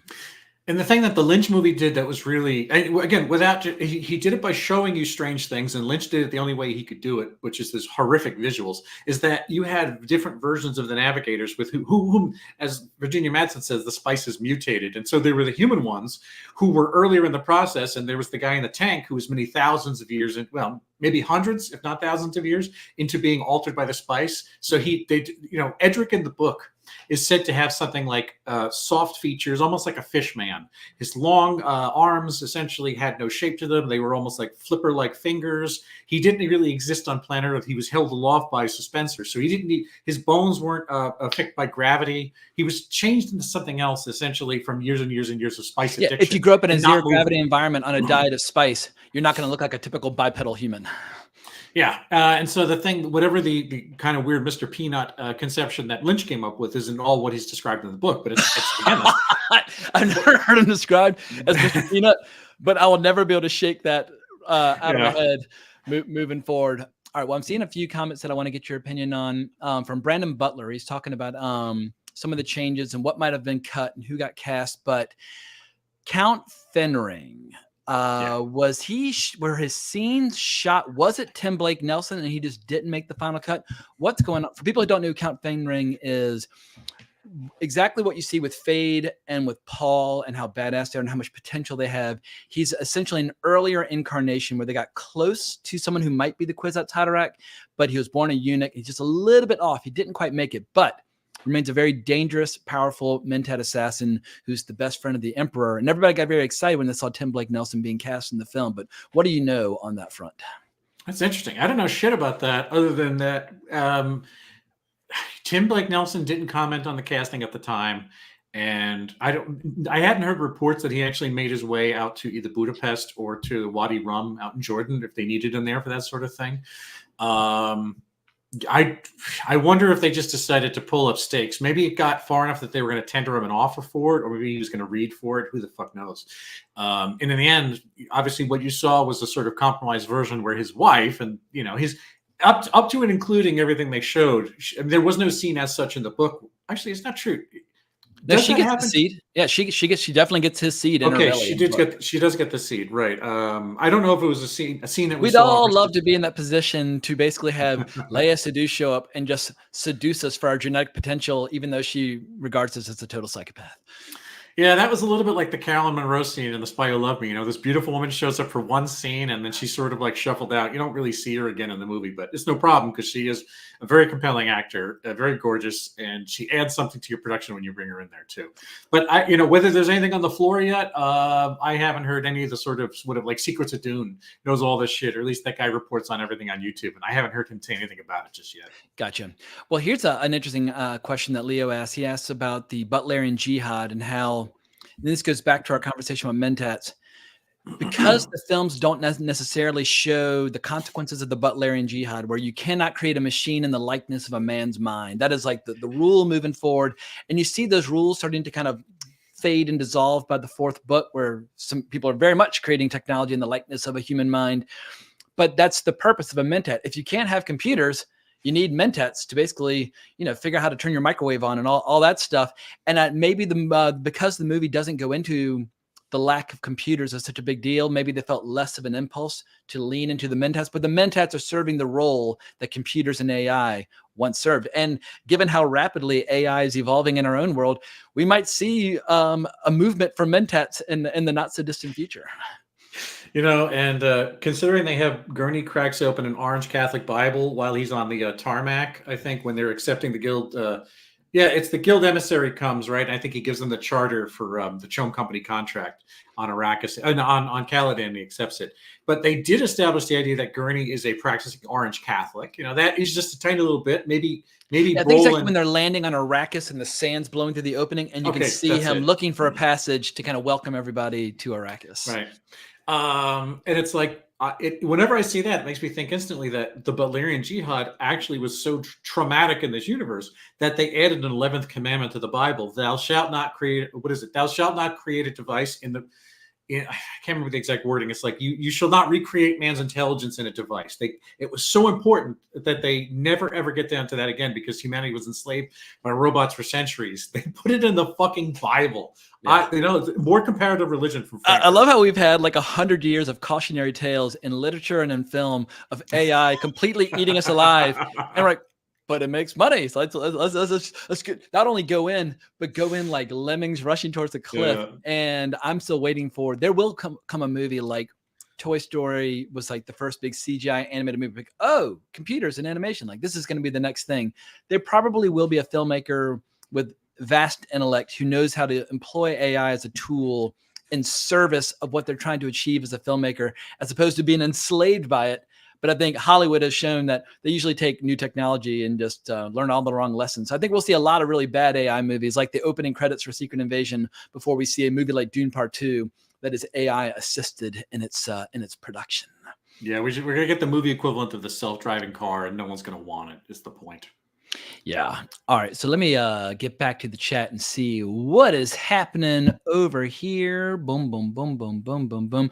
Big debate going on. I'm trying to just find like I think they're talking to each other, not to us, but well, I know I'll keep looking, but I know I've got another question when it comes to spoilers. So we've been going an hour and 40 at this point without really exercising our critical thinking skills and calling out some flaws. And I feel like in film discourse now, we have all been turned into Stilgar, where we're like blind believers in what we like or dislike. But I do think it's important to exercise critical thinking skills. So before anyone shrieks in protest, I'll just start with, I enjoyed seeing how the Fremen create the water of life, but I think the movie left out too much information on how the water of life allows Reverend Mothers to draw upon the memories and experiences of those that came before. But are there any other major flaws in your eyes that don't necessarily diminish the impact of the film, but are something that's worth mentioning? We've already gone over a couple of big ones, but just in terms of like the production, like they're little like shortcuts that I found strange. Like when Gurney finally faces off with the Beast Raban, I was expecting Clash of the Titans. Yeah. And it was, short and sweet, like a teenager's orgasm and that sort of thing. Like it didn't take very long. And I was expecting more of a face off. And the same thing with the Baron. When the Baron got killed, I was like, goddamn, y'all just got here. Like, couldn't we have a little suspense? Those are both true. And also the same thing happened with shield dynamics that we complained about in the first movie, where there's a whole scene where they actually take great care to have this two-man pincher attack on an ornithopter, where Paul Atreides is essentially luring the gunfire out so Chani could take a shot at it. Enough time that it could penetrate the shield. They made a point of it, like you just cannot hit the ornithopter with ordnance. You have to make sure that it has enough time to travel through the shield to blow the thing up. Well, in the end battle, it's much like when Jason Momoa was just running through the guys. The shields don't matter. And the same thing. And I watched the scene earlier today. People claimed that I was mistaken, that they were ignoring shield mechanics. Very clearly in that battle, Jason Momoa stabs with speed and force through several guys' shields in a row. And there's as like a finishing move on the final one, you see him kind of doing the slow blade, breaks the shield. But there were many examples of Jason Momoa just completely ignoring the shields of the Sardaukar, which I thought was a flaw of the first movie. Yeah, I mean, it was though. I mean, why bother including the shields? And for the shield practice, essentially. But then why put the shields in later on if you're just going to disregard the shield mechanics? Just say they're not wearing their shields because they're afraid of worms. There was such a great sequence on the Battle of Arrakeen in the first movie where the ordnance entered the shields and essentially blew. Jesus, it was like setting a water balloon up inside of a jar, where the bombs would come from the top, hit the Atreides carriers, and they would explode inside the shield. And then the shield would let it out, almost like you're popping a bubble. Yeah, that was really good use of that technology, and it wasn't continued on because this was just a firefight. It was just essentially pew pew pew, lasers at ships and ships explode. Which, don't get me wrong, was really cool. Every time they took out a carryall with particle beams, and it's like that was really effective use of ordnance and laser beams. The guerrilla warfare in Dune Part 2 is exhilarating. I was feeling the emotion. I was feeling the cause. I was like feeling like the emotions of Stilgar. Sign me up, Muad'Dib. You lead. I'll follow. Let's go into battle. And that kind of like religious hysteria and exhilaration is a huge part of the inevitable jihad and holy war that is to come. And I almost fell out of my chair with laughter at the end seeing Javier Bardem leaping aboard a vessel to leave the surface of Arrakis to basically go off and wage his own one-man holy war. I was like, oh my God, like don't get in that guy's way. he's got blood on the brain. I think Javier Bardem will continue to be a lot of people's favorite. But I have one other minor little nitpick. And the battle between Fade and Paul, which I loved. It was so cool and it was so badass. It was everything I wanted, that the battle was kind of lacking. However, when Fade realizes that he's been stabbed, suddenly the battle ends very abruptly, and Javier Bardem just goes, Lisan al-Gaib, and then it's over. I was like, it felt a little rushed and a little clumsy. I don't know if Denis Villeneuve's personal strong point is like hand-to-hand combat. All that I would say that fight scene got like 99% of the way there, but it did feel like it was cut off at the very end. Well, I think that there's an obvious reason for that, and what you were missing was Fade's treachery. Fade's armor, like everything about Fade, for Christ's sake, the Baron was trying to kill Fade by essentially weaponizing the moles. No, the other way around. Fade was trying to kill the Baron all through the book by like weaponizing the moles on his drugged out little rent boys that he was killing. So that when he would go slide his hand over the kid's thigh, he was supposed to get pricked by a subcutaneous needle filled with instantaneous poison. Yeah, dark on many levels. Exactly. It's so exactly. The kid was dead anyway. So why not implant an assassination device on him? So the thing is that Lynch did this great. I mean, it was a really visual way of showing that his entire gear was just tricked out with ways to cheat. He was a fucking cheater. You know, those two guys that were sent to the arena staggering, he just went out and cut their necks. It was the guy who was undrugged was the one who actually had some, cause to maybe fight Fade back a little bit. But the thing is, Fade should have had that's the thing. Lynch did it. He could have ripped it off perfectly.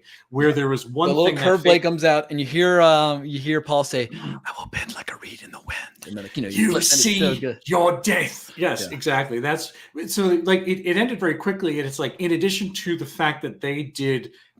Just an absolute dynamic choreography of limbs smacking into limbs with sound effects of block, block, block, swipe, swipe, block, block, block. There should have been more cheating involved because it's like, but they did make the point of mentioning, which I thought was a bit of a cop out. He's psychopathic. He has, he's homicidal, but he's also motivated by some sense of honor. That's what they said before when they were going. He gets really mad when the poison is applied to the guy who's been fighting him well. He's like, no, but yeah. So that's it. As if it goes to show that there's no way this version of Fade would have used poison. It's like, of course he would. If it was the fate of the universe was he would have definitely had a needle up his sleeve or something like that. Yeah. All right, well, we've been going an hour and 45. Little details that I want to go over now as we start. I'll talk as long as people want us to talk, or as long as you want to talk. But there's so many weird little details that I did want to call attention to that I really enjoyed. Like there's a reference at one point to, like, we see how water is pulled out of the bodies of the dead and preserved and put back into the siege and that sort of thing. But I love how Stilgar talks about the Harkonnens, how like, oh, well, we can only use like their water as like engine coolant because it's like, it got too many chemicals in it. And you see Lady Jessica who's got morning sickness. So it's like, and he's like, no, he's like, don't let it out. Don't let it out. But the idea of like, even if you have to puke from hearing something disgusting, the Fremen take their preservation of fluids to the point where, you got them. If you're going to puke, you better swallow that shit. Yeah, you do not give your water to the dead. Yeah, I don't think there was any vomiting scenes. That was like a completely in sui generis creation that Villeneuve and Space came up with for this. I thought it was pretty brilliant. Yeah, and I love seeing how like the actual physical process of pulling water from the dead and what gets added, and how in that siege they have this, and you feel a real sense of tragedy when Fade attacks the siege tower. And all the rocks are caving in. I'm like, oh my God, it's generations upon generations of water conservation and preservation, almost to the point of like a religious devotion to the sanctity of water, and it's destroyed. What did you think of the addition of that battle scene? Because Fade in the book shows up at the end, but he does not like attack Siege Tower. But I thought it was a pretty cool battle scene, and it does establish him as a credible threat. Yeah, I believed him before that, and him on the ground. I forget exactly what the pecking order is. Like how far Raban goes away after Fade is sent to Arrakis, and he sort of becomes the viceroy of the place, or I guess governor, planetary governor. But yeah, that the visual of this giant ship essentially liquefying the rock. I love every now and then, there are the Fremen use Maula pistols, right? They shoot like a projectile. And that's how they're able to get the jump sometimes using sniper rifles, essentially. But it's a projectile launcher, which works perfect in the desert because laser guns, if it comes in contact with a shield, it charges the worm into it. Yeah. Yeah, right, exactly. Both sides are exploded. Mutually assured destruction if you use a laser gun. It makes sense that the Fremen would use molotov pistols because that is a material they could essentially craft ordnance out. They could grind the metal down. They could make bullets. It's old fashioned and it gets the job done in a Saturday really night special, baby. Yeah, right. And but the idea that you have, the pale blue particle beams are really it's like they're mild compared to the damage they do. They're just these cutting weapons. They just cut right through any matter in front of them, and it's like that's really impressive looking when it is set. They just cut the ship to pieces, almost like you're like a pizza cutter. It's pretty impressive. But then when the ship is actually firing all this looks like magnesium or it's melting the rock, and they just destroy an entire mountain range. When they come back to it later, it's molten, almost looks like lava had cooled on the surface, and that's not something I'd ever seen in the book before. But it was a really good visualization of an attack. Yeah, that's like the real trick for a filmmaker like Denis Villeneuve. Like, you have so much text that you're wrestling with, but in the end, like, do you have the discipline to slow down and let visual sequences speak for themselves? Because if I were ever involved in any way, shape, or form on an adaptation of a dense text, I would definitely err on the side of making it too crunchy. And I think Villeneuve very wisely realized, like, yeah, we got to slow down, like the intimate scenes in the desert and just learning the ways of the desert, and I hang out in the tent in the morning and learning about like the wind, what do they call it, like the wind traps or whatever they wind traps. Yeah, like all that stuff, which allows you to really feel the world. And I feel like unless you have to establish the verisimilitude of a world where you really believe there's a world beyond the frame of the film that you're looking at. And I think it was very successful. And then when you get into the larger than life epic battles, the stakes are so much more high and they're so much more exciting. And so, I think more or less I guess that's in my review. I give him a 9.5, 9.75. I heard some people saying 10 out of 10. I've heard some people saying 8 out of 10. Have you heard anybody just bashing the shit out of you yet? Like, apart from just obvious trolls who are just being contrarians, like, Dune sucks. Ha ha ha. But have you seen like somebody offering an impassioned take on why this film's all fucked up? Not an impassioned take. There was earlier today, it was a Letterboxd review that was like 2.5, and it was like it was something like, oh, a lot of actors, a lot of sand. It was running it down. I don't know if that was somebody being contrarian about it, but it seemed like a shitty bad faith take. But again, I mean, it's like nobody has to, like you said with Barbie, I don't have to see this. It made $1 billion without you. It's like, I don't need one guy who doesn't like it to fucking not, he doesn't have to like it. You're entitled to your opinion. I think it's going to roll over as a critical and a fan darling, and let these people have some, whether it's in good faith or bad faith, let them pop off, because I think let the dorks have their fun. And it's so rare to see fans of genre, whether you want to call them nerds, geeks, whatever, but people who really eat this shit up, whether it's in the form of video games or fiction or movies. But the people who love this stuff so rarely get to have like an unqualified win where they all get to jump on board, like, yes, a good one has arrived. Just for the duration of the weekend, everybody can just relax. And if people want to start writing their well-reasoned takes on the flaws and doing the compare and contrast, I think next week we'll start seeing some of the inevitable pushback, because every time something's popular, some people are going to just, for the sake of shits and giggles, push back. Like somebody wrote on my review, a comment like, this whole movie sucks ass. And I said, I think you're describing yourself. Hope you enjoyed the taste. But like if someone wants to talk some trash, I'll talk a little trash. Talking trash is fun. And so, I think that is a fun part of film discourse. It's just a little shit talking. So I'll forgive some of it. But if people want to, bust my nuts over liking this flick, I will bust them right back. Oh, and we got a comment here from Mike Zyfang. The comment we were looking for earlier: likeness of a human mind, and the quote afterwards, "Thou shalt not disfigure the soul." I like the idea of like you disfigure the soul by creating machinery in the likeness of a human mind. But but that's what's so cool about this. Correcting that, yes. But this franchise, the well-read, well-informed, passionate fans who've been following this stuff for decade after decade after decade, that are finally getting to see a more or less very satisfying version on the screen. It so rarely happens. Everybody should just spike the football and enjoy the moment, because these moments do not come often. By the way, one tiny little detail. I maybe loved it more than almost any other bit, and it was something that to me seemed almost Lynchian, was when they are removing the water from the fallen Harkonnen warriors. One of them is still alive. Did you catch that? Yeah. And they're just sucking it out anyway. They don't care. Well, No, but it's like he kind of like like waves his arm to because he's obviously dying, and all Chani does is brush his arm away, and she's not even looking in his direction. She's talking to Paul Atreides as they're pulling the water out, and almost like thoughtlessly, she's draining a man while he's alive. And it reminds me of somebody like working on a farm who's like castrating a bull with a gun at a billion times. It's when we see it, right? That is so grotesque, but they do that for breakfast. They don't. She's probably drained the water out of a living Harkonnen 100 times throughout her life, and it's just no big deal. And she's all at 26 years old, and that to me was like that was some more of the body horror this movie could have absorbed if he was so inclined. And it's like that. It had a little taste for it, and there was room for more beyond that too. But again, I thought that was just such a great little detail they must have discovered on set. Just ask the guy, the extra playing the Harkonnen, and it's like, hey, can you just like maybe give a little bit of resistance and Zendaya, what you do is you just pretend he's not even doing it and go on talking about this other thing. Or I mean, she could have even like put like her knee on his wrist to make it really cruel. But yeah, I love that bit. But I think as a way of just starting to bring this conversation in for a safe landing, I do want to talk about how people feel about where Paul's character is mentally and politically and romantically at the end of the movie. I think it leaps forward into the next book a bit, pulls a little bit in just to kind of tease just how dark this holy war is going to be. But what is your kind of emotional feeling about just like the last 5 minutes of the movie, how it all draws to a close? Because as you and I've discussed before, I hate the last line of the novel. I think it's tonally feels so jarring compared to this masterpiece that has come up to that point. And I love everything about the ending except for that stupid line.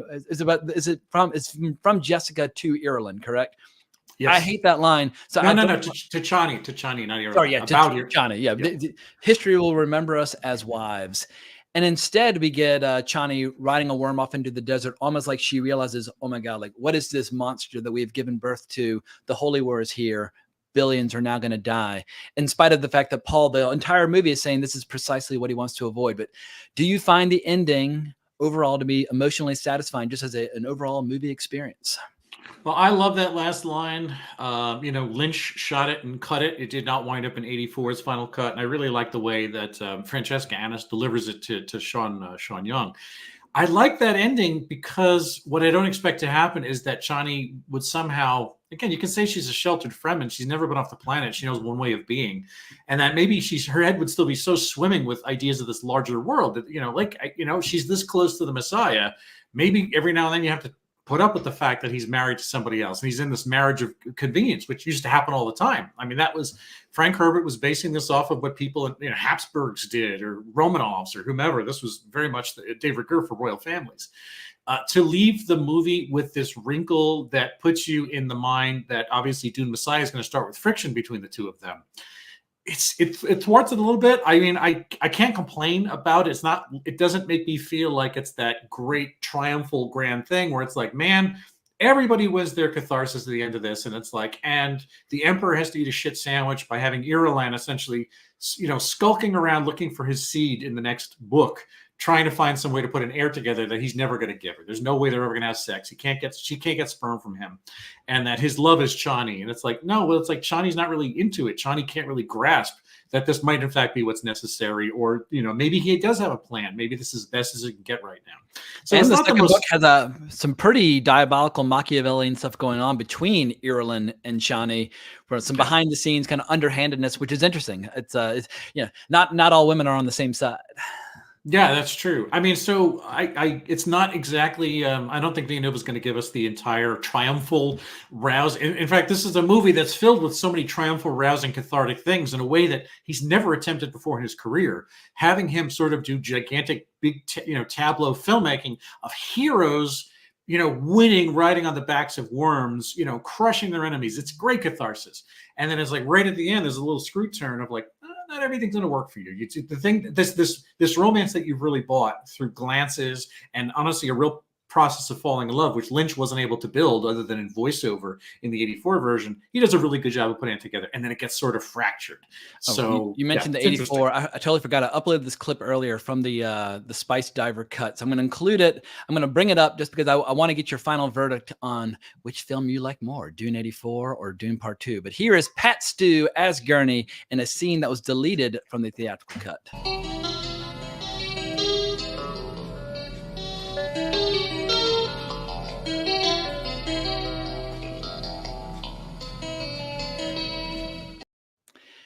could the movie have used a little bit more of that? Let me emphasize, I like Josh Brolin as Gurney quite a bit.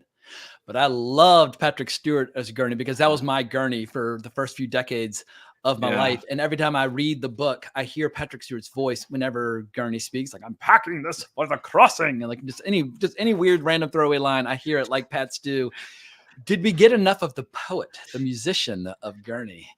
No, they shall come all for violence and find the sands. No, it's great. He quotes the Bible throughout. And here's the hilarious Charging thing. in a battle, holding a pug and like all that. Patrick Stewart was so not the type. That was completely miscasting. However, it's fucking brilliant. It's genius. Gurney Halleck was not supposed to be a sophisticated cultural gentleman. He put together Englishmen like that. And Patrick Stewart couldn't do he's supposed to be a rough man, somebody who lived his life actually cutting people up. Supposed to be ugly to the eye, very unpleasing to the eye from the outside. He's like he's a rough man. He's a earthy, soulful man, a dock worker. He plays the guitar. He's supposed to look like a stevedore. He's not supposed to look like a distinguished cultural gentleman. You should look like Bob Hoskins, basically. Yeah, that's exactly what he should look like. However, again, it's a great portrayal. And Brolin's not my favorite actor. I like the fact that Brolin and Villeneuve had this relationship. That he was in Sicario. Brolin does really good work for him. I think Gurney should be older than Brolin. There are actors who could have been maybe sort of close to, like a Tommy Lee Jones would have been a kick-ass Gurney. Well, I mean, Tommy Lee Jones is too old to do it. What about Tommy Lee Jones now as Thufir Hawat? That's interesting. I'd love to see Thufir with a Texas accent. I could imagine. That might have been too many Texans for one movie. Or Josh Brolin at least has a pretty similar. I don't know what his accent particularly is, but yeah, I miss. Anyway, I'm tripping myself up. Back to my earlier question. You've been watching Dune 84 your entire life. You love it and adore it. Take Dune 1 and 2 by Villeneuve, set it side by side with David Lynch. Can you even have that conversation yet, or do you need to have a few more viewings of Dune Part 2? I could say the same thing I say about other directors. Like, for instance, I talk about Lucio Fulci. I say maybe The Psychic is his best movie, but that's not my favorite movie. That's the Beyond, L'Aldila. I think I could say about this is that it's indisputable to me that Dune Part 1 and Part 2 are better film. However, it's going to take a lot to wedge 84 in terms of how much it built my subconscious, how it built my imagination about what I think science fiction could be, and all the things that it didn't get correctly along the way. I could say that it had this audacity that so much of what Villeneuve was trying to do was clean. So a lot of the stuff was, it was solid, smooth surfaces, granite things. It wasn't filigree. It wasn't gross. There wasn't stitched up men with their ears closed over one another. Just the strange David Lynch. Or like a cat and a mouse or a rat taped together, helping Thufir Hawat administer his antidote. You must milk this cat though if you wish to live. Exactly. Heart plugs. Those are strictly Lynchian creations, and it's like when you take that weird, askew vision of the universe, all the little Eraserhead babies, and you stick it inside this grand sci-fi tapestry that somebody created for you, it winds up being the best of both worlds. It's fucking chocolate and peanut butter. And again, this movie's great, but it's the best chocolate there is, or it's the best peanut butter there is. But you don't get the chocolate and the peanut butter, if that tortured analogy makes any sense. It totally makes sense. Yeah, I think people will continue to respond to the operatic style of David Lynch, even if they respect the overall production, like perfect production value of Dune Part 1 and 2, where it's like it feels like a more complete experience that's ready to go out into the world and be a successful film. Dune 1984, it was probably always doomed to fail in some ways. But the fact is, they just released that sucker in the theater again 40 years later, and people still went. So clearly, that movie is not going away. It will always remain part of the conversation. The same way Jodorowsky's unfilmed Dune will be part of the conversation. The same way the miniseries on the TV will always be part of the conversation. And obviously the books. And I guess what I'm really hoping is that 10, 15, 20 years from now, there's going to be another generation of diehard sci-fi storytellers, and whatever medium is dominant at that time, whether it's games, movies, or something we can never predict. My hope is that this movie will excite people about the idea of creating their own narrative, scripted entertainment. I think that's the biggest threat to I guess like our tastes and sensibilities is short form content. I create a lot of short form content, but if you live on a diet exclusively of short form content or AI imagery, I feel like your palate gets really unsophisticated, and you need demanding, ambitious filmmakers that will satisfy the urge that we have for long form scripted entertainment with great production value, great cast. And so this is, yeah, I think it's a modern day classic, and it deserves all the love and affection that it's getting, even if plenty of people whose tastes I respect and admire are saying that it's not necessarily a complete film for them, because I agree, it's not a complete film for me either. You know, just as the moment where you have David Zaslav is getting a gigantic bonus at the end of the year for bringing the earnings of his cash flow. Yeah, and he's still hacking things. His bonus is based on cash flow, not on earnings. And as long as by shutting down productions during the strike, Warner Brothers now has a lot of cash flow. When people see what his bonus is going to be from last year, they're going to lose their fucking shit. But that's it. This is his studio. This is his movie, and it's like in the middle of this inhospitable climate for feature filmmaking and for intellectual feature filmmaking from people who actually know what the fuck they're doing. The fact that this got up out of the barn and we're having this conversation and there's so much excitement about it, it's kind of it is the Millennium Falcon coming out of the sunrise that we needed at this point. But does Legendary you know? deserve more of the credit? Because I think Legendary, I was looking up an article by Anthony D'Alessandro yesterday, and the majority of the financing for this second film came through Legendary. Warner Brothers is on the hook a little bit, but they're also just accepting a distribution fee, and their percentage of the pot of the reward will be considerably smaller. If it's a huge win, obviously Warner Brothers gets the headline, but the major windfall of cash is going to go to Legendary. Good. Okay, good. Then Legendary, they pinhooked it. They saw their shot. They took it, and it becomes credence to give it to smart people. Hopefully, they'll learn the right lesson. I hope that they learn the lesson from Oppenheimer. I hope they learn the lesson from Barbie. I hope they learn the lesson from Dune and Dune 2, where it's like these are good movies. They crossed over, and there's a lot of nutrition in all of those things for different reasons. And if there's any luck, people will synthesize the correct lessons, and we'll get more of these, at least one or so a year. For God's sake, keep me on life support. Just give me one fucking Dune or one Oppenheimer a year and I'll be happy. That used to be the studio model in the late 30s, where you would have your big budget Frank Capra prestige film that was meant to satisfy the cravings of people who like drama and or comedy on film.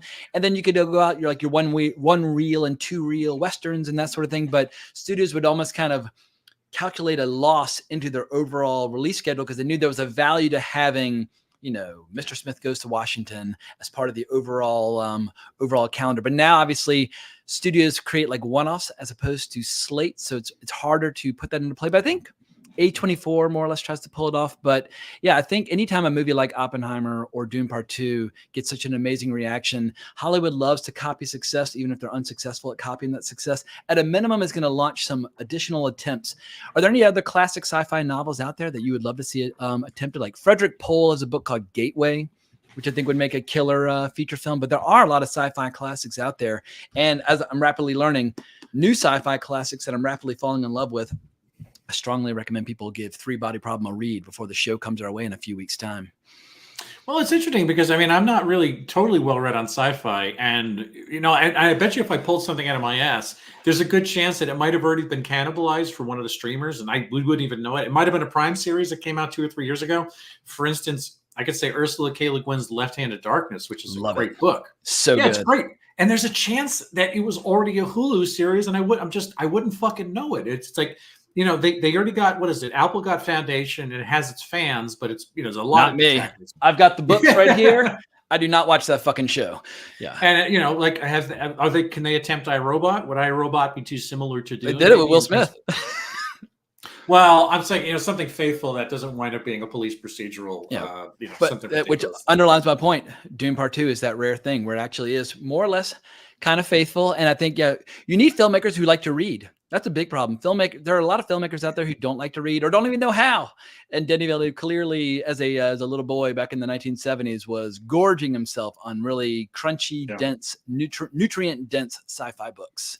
Yeah, Del Toro likes to read. That's the difference. Is it's like the filmmakers themselves. And I say this as complete hypocrite because book reading isn't part of my media diet. I read a lot of stuff, but books aren't the form it takes. But it's like you can tell guys like Penthouse Forum does not count. Those are small forms. Anything I can digest on the toilet while I'm waiting. It's all that's the shortest form I can. Letters to the editor.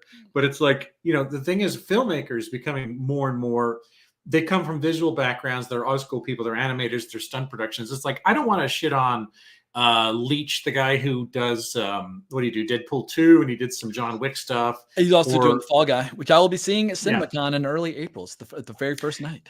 I don't know what who's the guy directing Deadpool 3? Sean Levy. I don't know what Sean Levy's reading material is, judging by the work he puts out in the world, which I'm sure is reading the back of cereal boxes. You said it, not me. But that's the point I'm trying to make, is that the creators themselves give some hint to their emotional intelligence, or at least their acuity as storytellers.